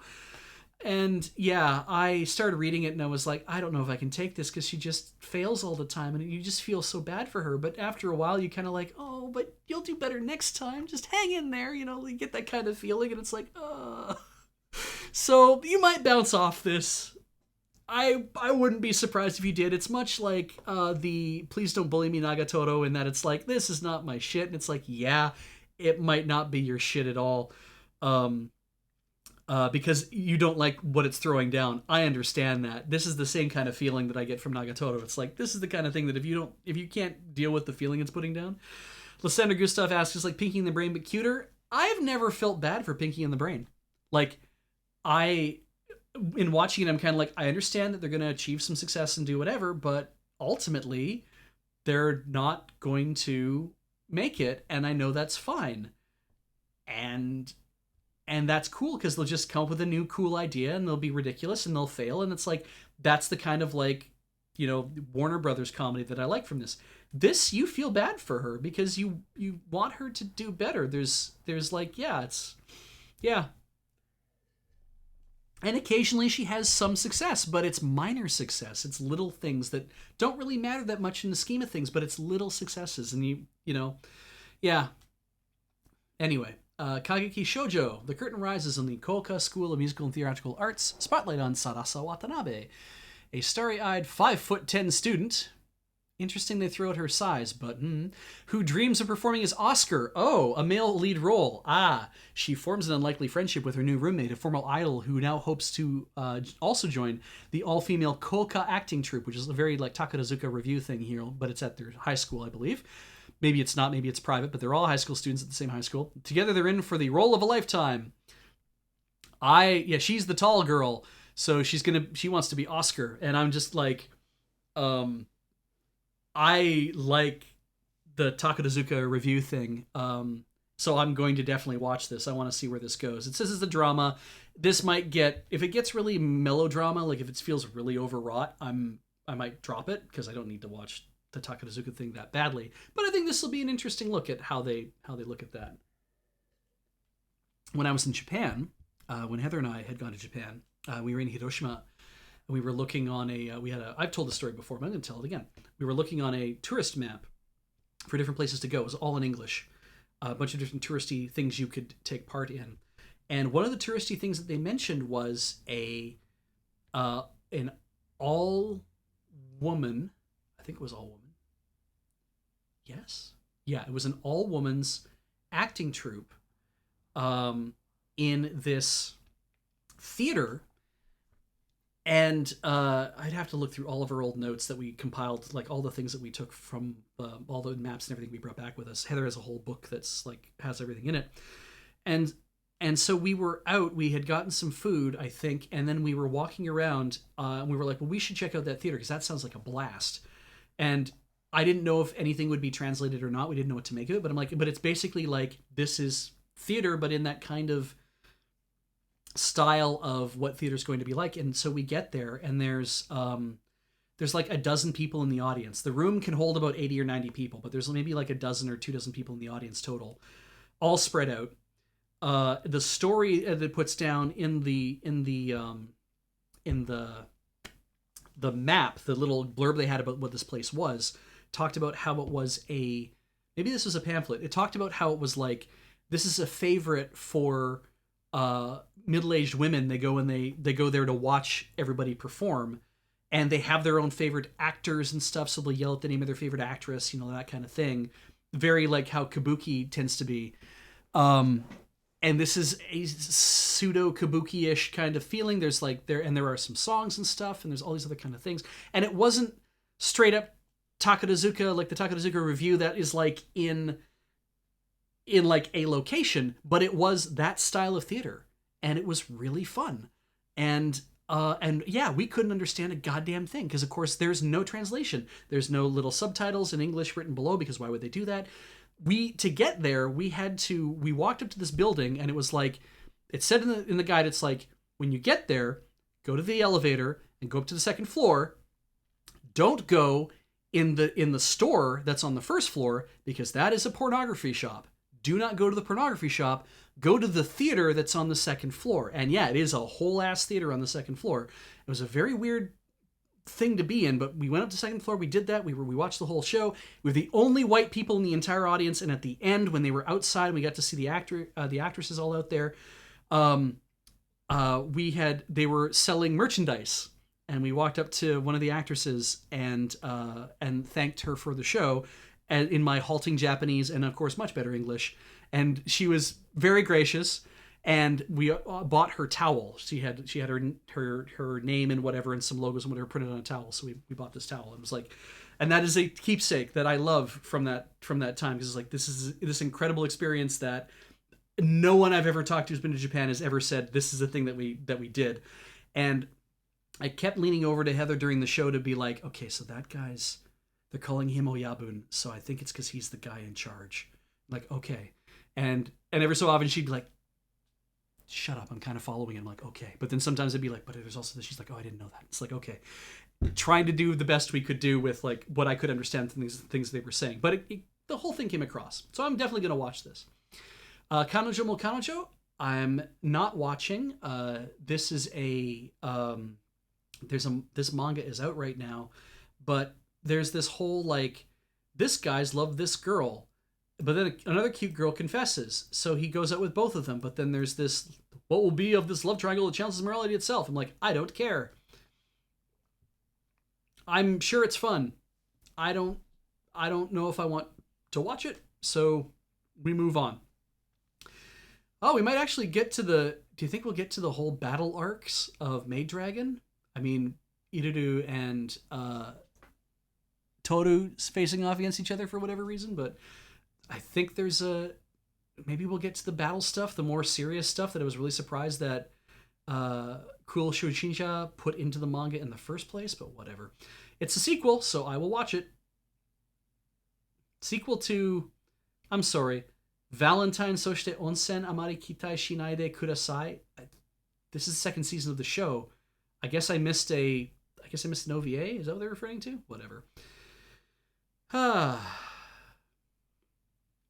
Kyoani. Glad to see they're working again. That's good. Love Live Superstar by Sunrise. No, it's Love Live. Again, not really my thing. I knew Dark Morford would celebrate. Not my jam. Magia Record Mahou Shoujo Madoka Magica Gaiden, second season Kakuse Zenya. So this is the second season of whatever Madoka Magica thing this is, and I was unaware there was a new-ish Madoka Magica thing, so I don't know anything about it. Mahoka Koko no Yutose. This is this the magic user at the irregular whatever the fuck, or is this is the different one? This is the spin-off. Okay. So this is the spin-off, I believe, of the other irregular one. I didn't watch the original. I'm not going to watch the spin-off. Megami Ro no Ryobokun. So this I read. So I have it as I will maybe watch this. I will probably watch the first episode to see how it's adapted. But since I've read it already, I kind of don't care if I watch the whole thing. It's about this young 12-year-old boy who's abandoned by his broke father after the house caught on fire and he had to roam the streets penniless. It's a weird-ass setup. Trust me. And then a girl named Minerva finds him lying on the sidewalk, takes him to her college dorm, which is a woman's college dorm, and then says, why don't you just be our new dorm mother? And all of these college girls, who are all named after goddesses, and it's not clear why. Maybe there's something up, maybe there isn't, but man, they want to make you think that. But it's dirty as hell. It's the boobs all over the place in this thing. So I will watch the first episode. We'll see how it comes down. I don't think he died. But there's all these different goddesses, and it is what it is. Anyway, and it's the romance thing because he's a 12-year-old boy, and there's I think one of the girls, I don't know if it is Minerva actually who's interested in him or not. There's also like a younger there's like a classmate he has at his school that likes him but doesn't like the fact that he's living with all of these boobtacular ladies. So yeah, he's 12, so he's just young enough that he doesn't qualify as a healthy teenage boy, but he's just old enough that he is practically a healthy 12-year-old healthy teenage boy. Depends on the kind of... I was a very precocious child, so I think of these things differently. Anyway, Meikyu Black Company. This sounds interesting because it's about a guy who gets fucking isekai'd and enslaved to a crooked corporation, and money is everything, and the only way for him to get ahead is to make your fortune, and so he's going to get the world's biggest bank account, I guess, so that he ends up running the Black Company. I have no idea. I don't know if I want to watch this or not.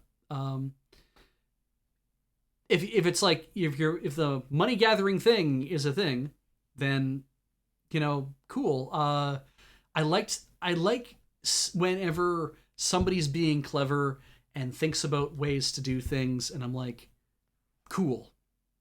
But I don't know if this is the one that I'm going to be that interested in watching. So, comedy fantasy though. Not an ecchi, not anything else. Going to be straight up comedy. So that might be different. Not dramatic. Could be fun. Nighthead 2041. Looked a little serious to me. I don't think that was my jam. It's about the Kirihara brothers who from a young age were incarcerated in a secure scientific facility due to their supernatural powers, having escaped after the barrier that was preventing the malfunctions. Okay, so they get out. And the Kuroki brothers are chasing the Kirihara brothers, and nice. Awesome. I'm not watching it. Yes! Second season of Hamefura, or as people have called it, Bakarina or whatever. I'm going to keep saying Hamefura. Otome game no Hametsu Frag Shikanai Akuyaku Reijo ni Tensei shite shimatta X. Heather had a lot of fun watching the first season, which made me so happy. Because sometimes you wonder about these isekai things. I'm like, it's just so good because she's kind of clueless, but it's fun to watch how clueless she is and whatever else. And the manga has been a lot of fun. So I'm interested to see where this grows from here. The more recent storyline they had in the manga, I was kind of not so hot on, because it just kind of seems like the same thing. I'm like, I want it to kind of see more growth, because having her grow more would be great. But yeah, this has been really good. Peach Boy Riverside. No. This is about Momotaro, who's a ruthless demon slayer. Though horrified by the gore Momotaro leaves behind, Saltharin is convinced more than ever she needs to learn about the world beyond her walls and journeys out following the steps of the mysterious, charismatic, terrifying boy she met that day. So I'm guessing that's Momotaro. I don't know. I don't care, actually. I'm not going to watch this. It's about a person with a weird name who's a princess of a kingdom with a weird name. And then Momotaro shows up and kills a bunch of stuff. And I'm like, I don't think it's going to be my jam. Sounds violent. And I'm just like, I don't think I want to do violence. So anyway, pretty all friends selection. Tatsunoko. Do I know any of these friends? I don't know if I do. So I'm not really interested. Remain. This, like, look at this is like some new type full page illustration shit to be like, this is like, look how bright it is and the color saturation and the highlights and the shadows and the wet shirt and the everything. Like, yeah, this is, hey, do you like wet boys? Well, there's a wet boy back here in a sweater as well. All the boys are wet, so they're all wet boys and they're waiting to meet you. So I hope you like water polo. Not interested myself, but it's free with a ball. Free balls. It has that thing of this dude won a national water polo title in his third year of junior high. Because that's what I bet you he was on the adults team too. Because these guys are all 23. Then the car accident left him in a coma. He wakes up and then he doesn't remember his last high school year when he won that. So now he's in high school, and he's like, I lost a year, but now I'm coming back. But now it just means that I'm gonna have to turn these guys around and be amazing. So it's like, whatever, sure, awesome, great, whatever, cool. Moving on. Scarlet Nexus. Oh yeah, I don't kind of care about that either. This is in the future of last year. Grotesque organisms called Others have begun eating people. To take down this new enemy, the Other Suppression Force is formed. The Other Suppression Force was the initial suppression force. Say about this elite team as a child, psychokinetic Yuto doesn't have a last name. And Prodigy Kasane also doesn't have a last name. She was scouted for the fact that she doesn't have a last name, and Kasane's dreams tell her strange things. And these two people have an unavoidable fate. They're probably going to kiss. I don't care. Seirei Gensoki. Meet Ryo. He's a calloused orphan boy. No thanks. He lives in the slums. I don't actually care about that much. Because it doesn't matter to me. What matters to me is the Duke of Death and his Black Maid. This has gone on way too long in the manga. But that's fine. Because I love it. It's so goofy and fun. This is the thing where you're like, so here's the thing. Due to the childhood curse, anything that the Duke, he's the young Duke. He doesn't run the dukedom yet, but he was cursed by a witch that anything he touches will die. And now he's grown into a teenage man, and he got moved to the other estate. His mother still lives at the main estate and moved him away to the other estate when this whole curse happened when he was like 5 or 6 years old. And discovered that, he touches flowers and stuff and they die. So she's like, I can't have him hanging around and accidentally touch people. So I'm going to tell him he can't do anything, and I'm going to ship him off without touching him. He's going to have to wear gloves and head to toe whatever all the time, and send him off. And now he has a single butler, whose name I forget. Why do I forget it? Roy? Oh fuck, what's his name again? Rex? I can't remember. But he's fantastic. He's gonna make a couple friends. We're gonna meet them later. Kath and I don't care about the dude. I don't know why. Oh, Zane. That's it. Kath and Zane. The Duke has his younger sister, and she's great because she's totally in love with the old man because she has a weird. She has a totally in love with the old man because she has an old man thing. It's weird. And then there's Alice, and Alice is great because Alice really likes the Duke, and she dresses all in black. That's why she's called his Black Maid, and she works as his maid at this very lonely estate that he lives in. With it's just him and Alice and the butler, and she flirts with him all the time, and he can't take it. And does all sorts of stuff like, pulling up her skirt to say, I'm having a problem with my leg. Here, look at my leg. And he's like, I wish you would not do that. And she's like, oh, what's the matter, my duke? And she's very quiet, and she's very flirty, and she's a lot of fun, and he can't do a thing about it.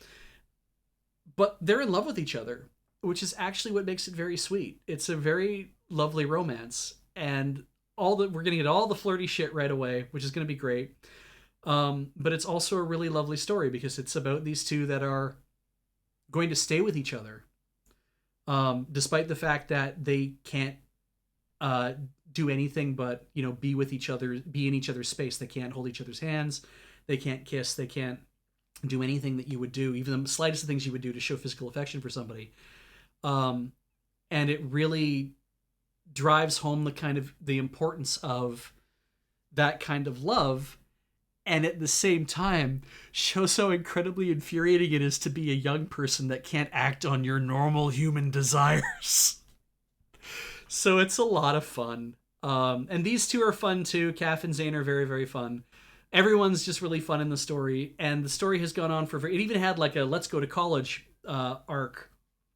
And I don't think we'll actually see the end of this show. Like, they're getting 12 episodes, they're going to set it up, they're going to get to a point and be like, but our lucky star is shining bright, that's the sun, doesn't matter, let's move on to the future. And you can read the other 180 chapters if you want to, if you're feeling that. I am totally watching this. I can't wait to see how it's been adapted. I hope they do a good job of it. All right.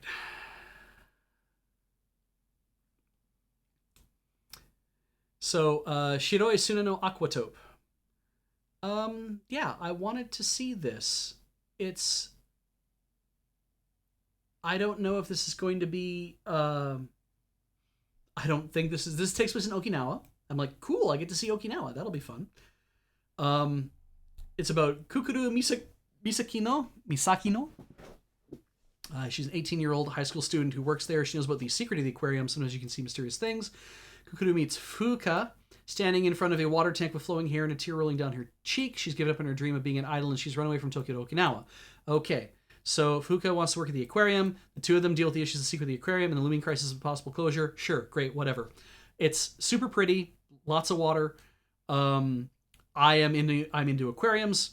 I don't think I like to go to aquariums, but I'm in seeing them show up in anime and stuff. It's in Okinawa, and I want to go to Okinawa. I want to go to Hokkaido and Okinawa someday. I want to go to both places. I'll probably go on the same trip to Japan. I'll fly from one to the other. Ultimately, we'll end up doing that. But yeah, this looks really nice, and I hope it comes out really nice. It's PA Works, and it's about girls working at a location, but then there's also a secret and the crisis of closure, and we've had that before in PA Works shows. So I hope it becomes good. I cross my fingers for it. All right, Sunny Boy, sci-fi survival series with a stacked 36 student cast of characters. Oh no. Uprooted from their middle school lives. Oh no. These students will end up in another dimension and have to fight to survive. Oh no. I hope you enjoy this style of show. Not my jam. I guess maybe you can think about it like, did you like Negima but wish that they all murdered each other? I don't know how to... Maybe that's what it's about. I don't give a shit. Not really into it. I do like... Pat says art looks cool, but nah. And I'm kind of like, yeah, this is a really interesting way to illustrate what's going on. Like, I don't... All inky blackness, but then, like, the really bright kind of... I just like... And the bright shoes, I'm like, it looks compelling, but not that interested in watching that kind of show. So... Thwarting a hijacking. This is Tante wa mo shindeiru, which I think is the detective is already dead, because this is not a spin-off of Hokuto no Ken. Thwarting a hijacking with the beautiful silver-haired detective Siesta, I'm guessing that's her, transforms Kimihiko's young life. Their success kicks off years of crime-solving, confronting syndicates around the world until Siesta dies. That's why she has an X on the thing, is because it means she's dead. Left with questions, Kimihiko moves on, but now a new case may open healed wounds as it connects to an assassin, a world conspiracy, and his dead partner. And as a put down for, a mystery, and a comedy, and it doesn't sound like it's, like, they're dressed in high school clothing, but it doesn't sound like it takes place in high school at this point, because it's been years later, but I don't know what the hell that means, but we'll see what this is about. Give it a shot. A lot of, comedy, drama, mystery, romance, supernatural. I'm like, okay, I wonder what's going on there, but whatever. If you liked Tensei Shitara Slime Datta Ken, you're getting the second crew of the second season. Awesome. Let's see here. Tsukiga Michibiku Isekai Dochu. Oh, is it an isekai? Another isekai this season. Holy shit. Well. What's this here? Tsukimichi. All right. Makoto Misumi. Guessing that. Ordinary high school student. Parents are facing. Gets somebody in the other world to become a hero. So he gets sent over there. But the goddess says he's ugly. Doesn't make him a hero. Dumps him in the wilderness at the edge of the world. He encounters dragons, spiders, orcs, dwarves, and all sorts of non-human tribes. And he's able to unleash unimaginable magical powers and combat skills because he comes from a different world, and that's what happens. Is they give you cheat abilities. How will he handle these encounters? How will he survive? Join him to find out. He'll make the world a better place, despite the fact that humans and gods have turned their backs on him. Okay. Not interested in that. I'm sure the kind of like, personally I will do my best and get better, but whenever I see an isekai where it's like, I'm going to let you do everything, then I'm like, I don't know. But the idea of getting dumped out with everything and then turning around and being like, well, what will I do to make the world a better place? Oh, maybe I'll turn on the humans. I'm like, maybe that'll happen. Don't think it's my jam. So people are saying it's a good one. It is an isekai, but it is something, a lot of buts here. It is something special. I loved reading this one. Would recommend giving it a try. All right. This protagonist is actually an interesting person. Okay. Lots of things to say there. Okay. Maybe here's what I'll do. I'll put it in my planning to watch list. We'll see. We'll watch a few episodes and see what happens. Tsuki Pro the animation 2. Well, I didn't watch the first one. It's not the second one. Yeah. All right. Okay, Uramichi Oni-san. If this runs for longer than it wouldn't. It runs for 13 episodes. Cool. Being an adult is hard. For 31-year-old Uramichi Omota, that depressing truth weighs on him. While on TV, he's an upbeat exercise instructor for a children's show, but sometimes he can't keep his sardonic comments to himself. Even his co-workers, a pair of mascots, and a singing duo, that's everybody that you see on the screen, keep revealing the plight of adulthood on air. This is a kid's show. Regardless, they're working through it one day at a time. This is largely a gag manga, but it's not always like a yonkoma. I think it has every so often does little yonkomas, but this is about Uramichi Oni-san just being like, isn't this great, kids? Let's do exercise. Hey, let's talk a bit about what it's like to do things. And then the kids asking a very innocent question, and then them being like, fuck no, like that kind of thing where like saying a thing in a very oblique way, but it's like, nah, that ain't shit, like that kind of thing. It's very, I think the manga's really funny. And the adult problems that they go through, even within the troupe with each other, are certainly things. And the amount of stuff they get away with, because it is a manga, is really funny. So if you are finding it hard being an adult, you might want to watch this.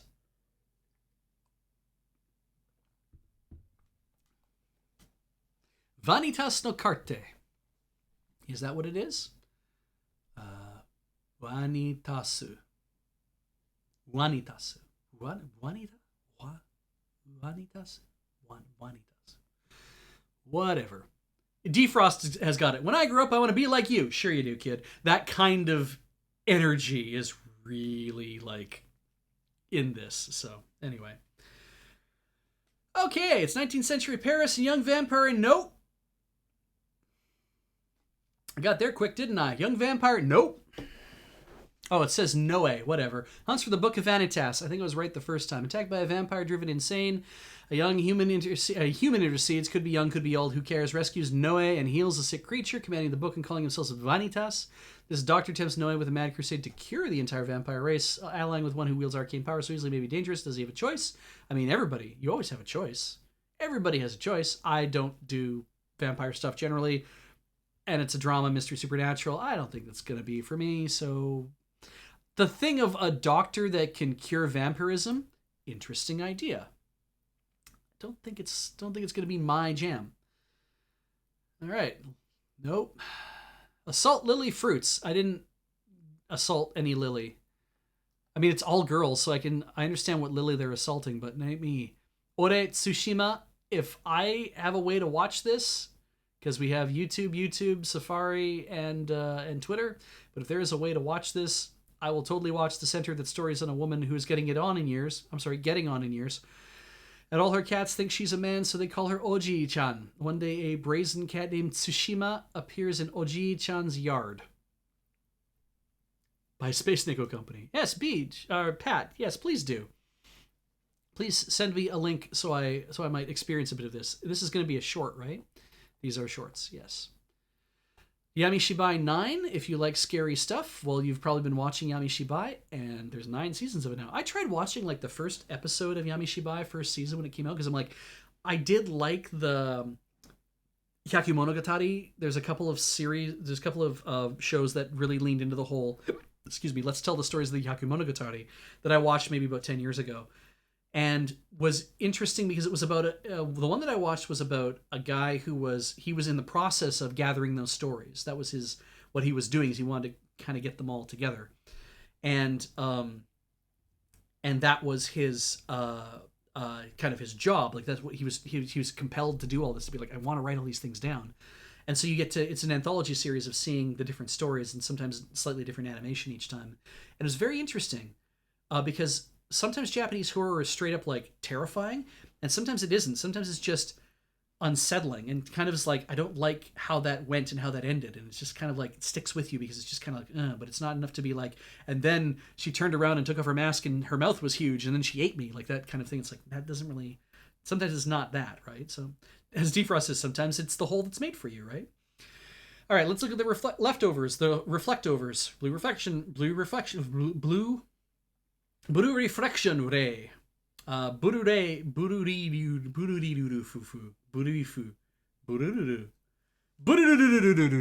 didn't watch that. Boku no Hero 5 still left over. Dinosaur Biori left over. Eden Zero left over. Fumetsu, like I said, was getting another thing. Marimashita Yumeru-kun. Yeah, look at that. You guys are getting 21 episodes. That's awesome. Shaman King, obviously, getting 52 total episodes, so this is going to be up for a while. On to the movies. Hyakunichika Nikitawani. Story centers on a crocodile living normal life, unaware he's due to die in 100 days. So he spends ordinary days with animal companions. Now, I don't know anything about this. It's a drama, slice of life, whatever. And the pathos is that we know what's happening, but the crocodile has no idea what's happening. There's also a series of manga, a lot of different mangas, that are based on this X does not know that it's going to die in 100 days. Or this Y, this couple doesn't know that they're going to start dating in 100 days. Or this guy doesn't know he's going to lose his job in 100 days. Or this person doesn't know that she's going to meet the love of her life in 100 days. Like that kind of thing, right? Energy Spoon says, this is the original. Makes sense to me. A lot of people have done spin-off ideas of this, though, too. So it is kind of everywhere. It looks very cute, but is probably not cute enough kid-wise? I don't know. It doesn't say it's a kid's show, so maybe that's how it's kind of buffering itself. Bang Dream getting a movie. Final episode of the third season of the Bang Dream anime revealed on Thursday. Franchise getting 3 theatrical films in the next 2 years. So this is the second one, Song I Am. Bang Dream getting their second stage live, so cool. Boku no Hero is getting a movie, another movie, a third movie. That's what they're getting. A mysterious organization dedicated to the destruction of people with quirks has issued a threat and set bombs all over the world. Okay. I thought they're getting rid of quirks, but they're just going to make bombs go off? That's one way, I guess. Cider no yo ni kotoba ga agaru. This sounded interesting, reading a bit of it, because I was like just caught off guard a bit. It is a music movie, but Saida. Koneko wa inacha. Anyway, Saida shooting star. Anyway, Cherry is a quiet boy he's a cherry boy who loves to make haikus based off of the things he sees. One summer day in the city in the Japanese countryside, at a shopping mall, he meets Sumaeru, a big, beautiful girl in a mask. Not a full face mask, just she's watching out for the pandemic. Cherry has trouble speaking in anything but haikus, and it's Senryu girl, but it's a boy this time. And Smile wears a mask to hide her big braces covered front teeth. I've never seen anyone with braces where it's just like their forefront teeth doing the thing. Normally it's like a lot of braces, but I mean maybe it is. Maybe you can just correct like a little bit, but The two of them get closer as the south wind blows. As one day the two of them learn from old man Fujiyama, a master of haiku, who's starting going senile, that he's searching for a certain record. If I can hear this record again, I can remember it. Something I don't want to forget, but can't remember. Cherry and Smile decide to help. This is their story of the summer set in a shopping mall. All right, that might be fun. Fate Grand Order getting the adaptation of the Solomon Arc. It is the sequel to the Babylonia one. And more Fate. Don't do Fate. Gundam G no Reconquista. So Reconquista in G is getting a third film compiling the series. I guess I could just watch the films and I could take my time with it. Well, I mean, if they're really high production value, that might be really fun. Let's see. All right, Kakushigoto is getting a compilation movie of the TV series, which includes news scenes and different perspectives. I don't know if I'm gonna watch it.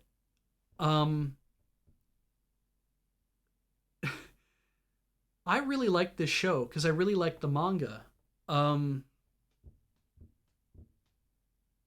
Yeah, I don't even remember how the show ends.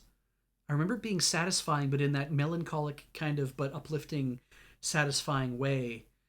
And yeah, this was a really good series. Like the manga was good, the series was really good. Like the animation of it was really good because man, like when we talk about saturation and light, like they really leaned into everything feels like a hot summer's day.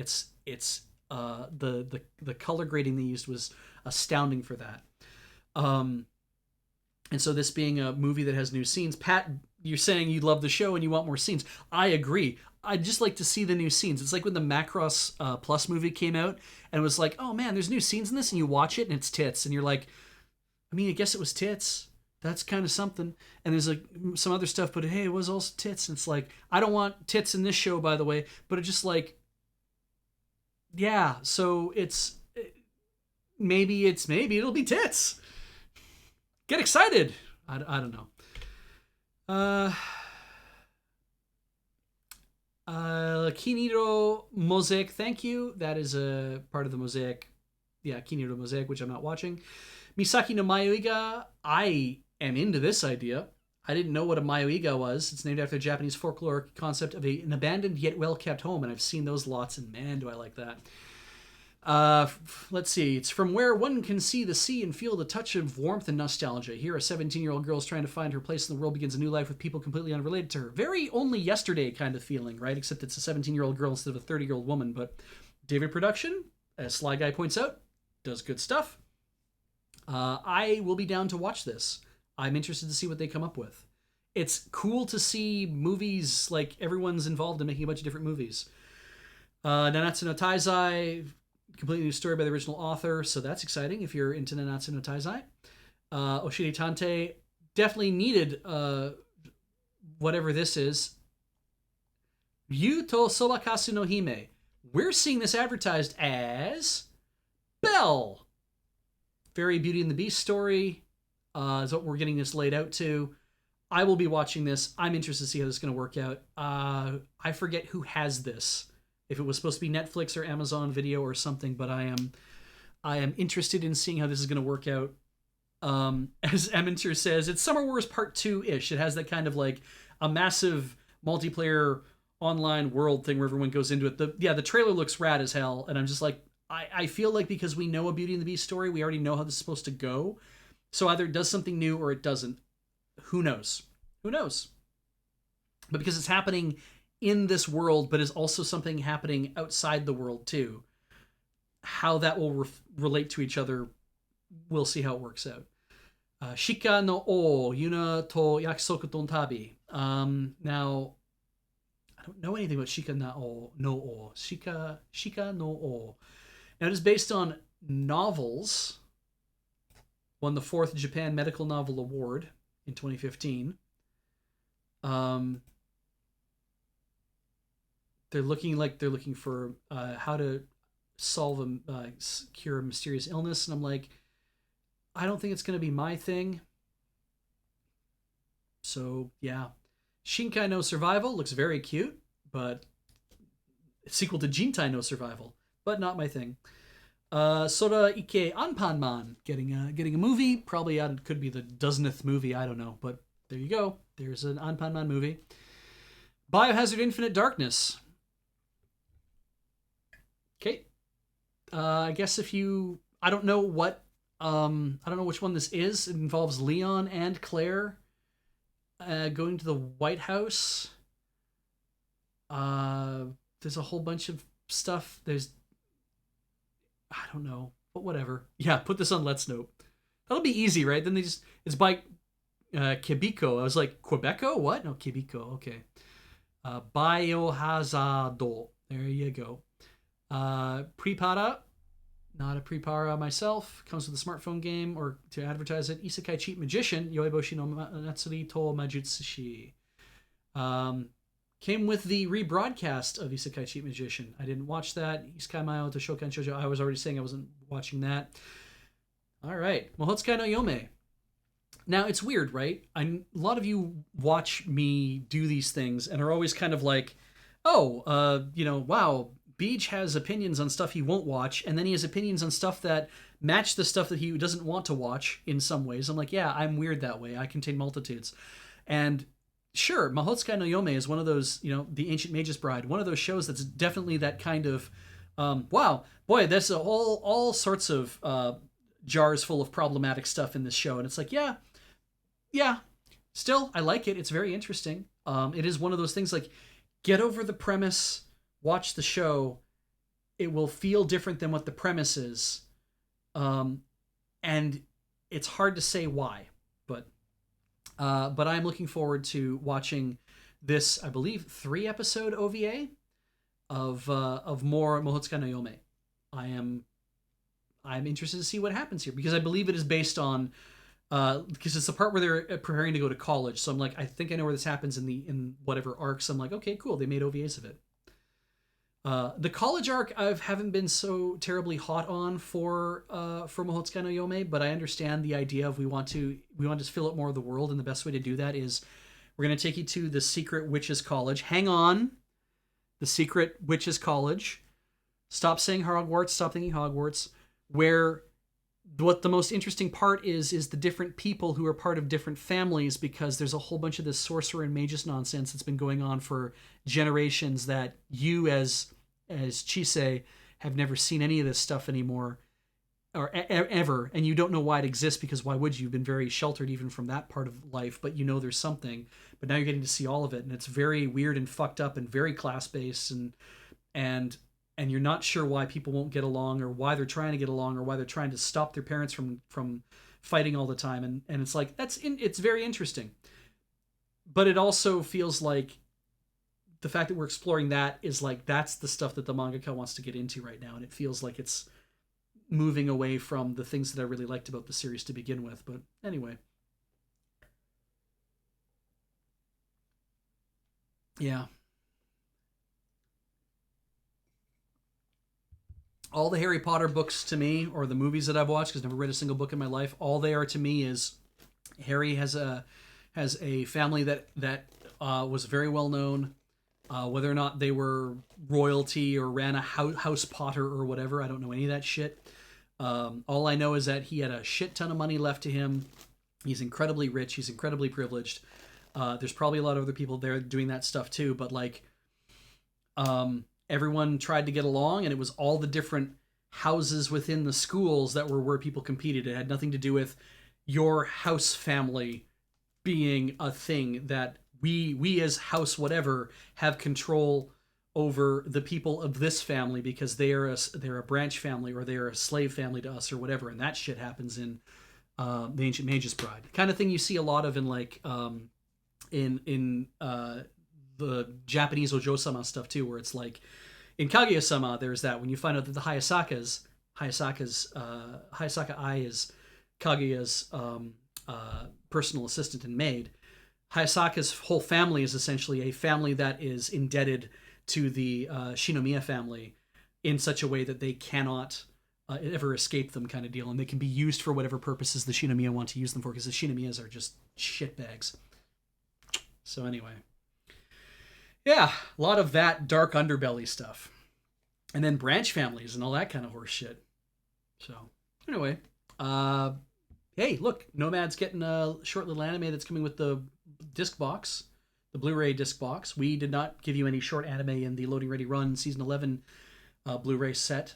That was me. I overlooked that. Let's move on. Princess Principal. If you like Princess Principal, here's two girls that are rubbing up against each other. Tonikaku Kawaii SNS. I will probably watch this because I did watch the series and thought it was very cute. I'm not reading the manga because I think it's about 6,000 chapters long now, and there's no way I'm going to catch up to it. And it's just about two cute kids getting married without knowing each other, and they seem to be kind of living through that whole life of being 18 years old and being married, which is a weird thing. Holy shit. What was it again? I saw a great tweet, which was Black Rock Shooter had to crawl so Wonder Egg Priority could trip down the fucking stairs and break its neck. I haven't watched this episode yet, but from what I'm being told, it's not worth it, and it's a complete waste of your time. And everyone in here seems to be saying stuff too. It's like, I haven't seen it, so now I have to watch it, because let's be fair, the amount I was invested into the show to begin with, I was like, oh, this is interesting. And as things went on, I'm like, I just want to get to the end of this and see how it finishes. And I actually don't remember anything about the last episode, or the last episode that we got on TV. So maybe I should just watch this and see what happens, because I absolutely don't know. So anyway, I'll probably watch it at some point. Yojo Senki Sabaku no Pasta Dai Saksen. Ooh, pasta. The 203rd Air Mage Battalion, led by Tanya, who doesn't have a last name, is forced to fight in the southern desert, the front line. In an effort to provide some food for the harsh conditions, Colonel Rerugen sent dried pasta to the battlefield, where there's no water, I guess. Will Tanya and the others be able to eat the delicious pasta under the conditions of water shortage? What is this? Why does this have the word comedy written next to it? What is going on? That's so weird. Anyway, I'm not watching that either. But yeah, at 10:56, that brings us right to the end of a 3-hour block of doing the thing I said I would do. So here we are. God.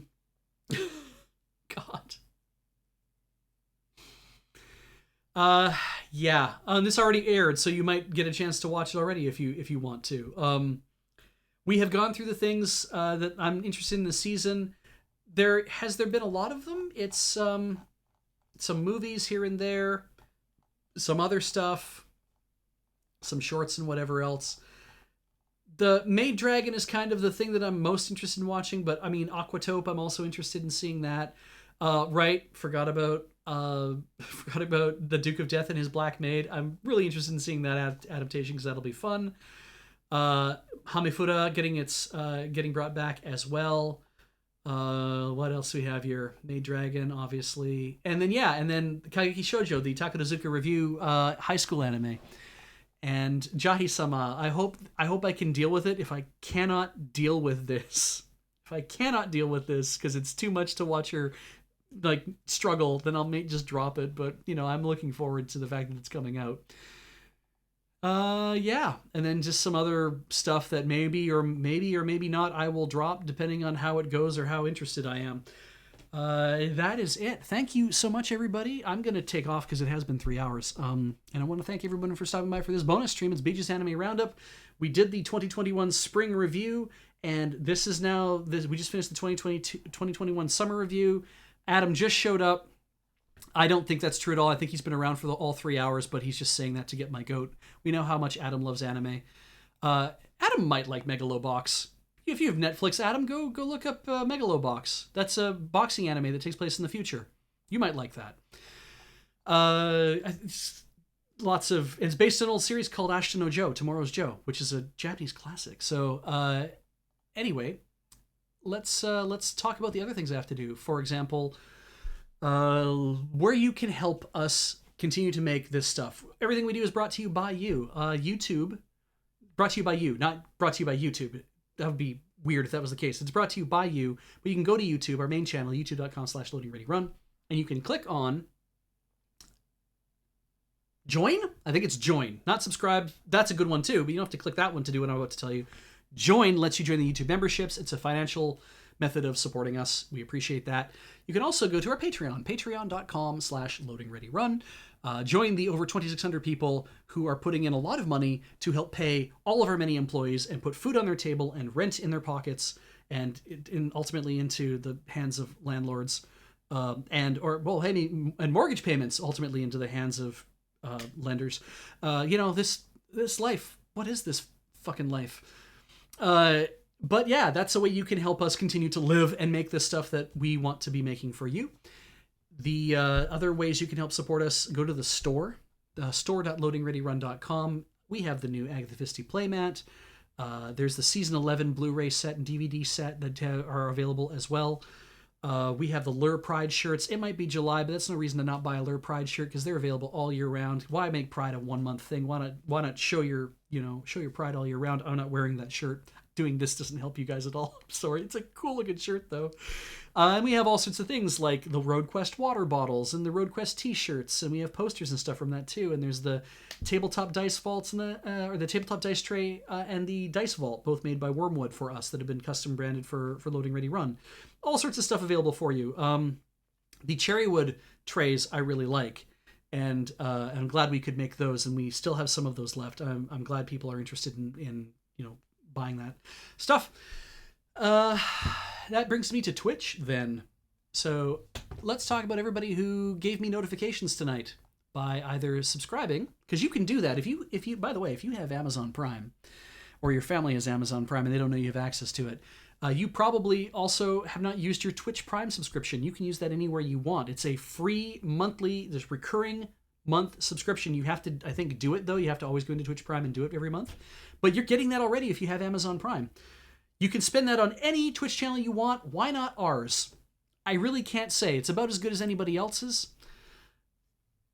Oh, I'm getting the question, is EU shipping working again from the store? No, it is not. UK and EU shipping is not working. That's because that's a tax issue. That has nothing to do with us not being able to put things in a box and mail it. That has everything to do with taxes being the problem. We will announce when that stuff is fixed. And you will also see on the website that it says EU shipping is currently suspended. When that is done, I will happily take that down and sing it from the heights that we're done doing that. So let's talk about but all the other ways you can just sub and help us. You can use Twitch Prime, or you can just do it on your own. Let's go back a little bit to Ash Burnham for 70 months, 10th Tech Priest for 44 months, KB Karma for 8 months, Emintur for 27 months. I got that great raid from Voxy. Thank you so much, Voxy. I don't know if you're still around or not, but that was really cool of you to do. Nice to have a big audience for the evening. Dark Morford back for 87 months. That's almost as long as One Piece has been running, if you make one episode per day in those months.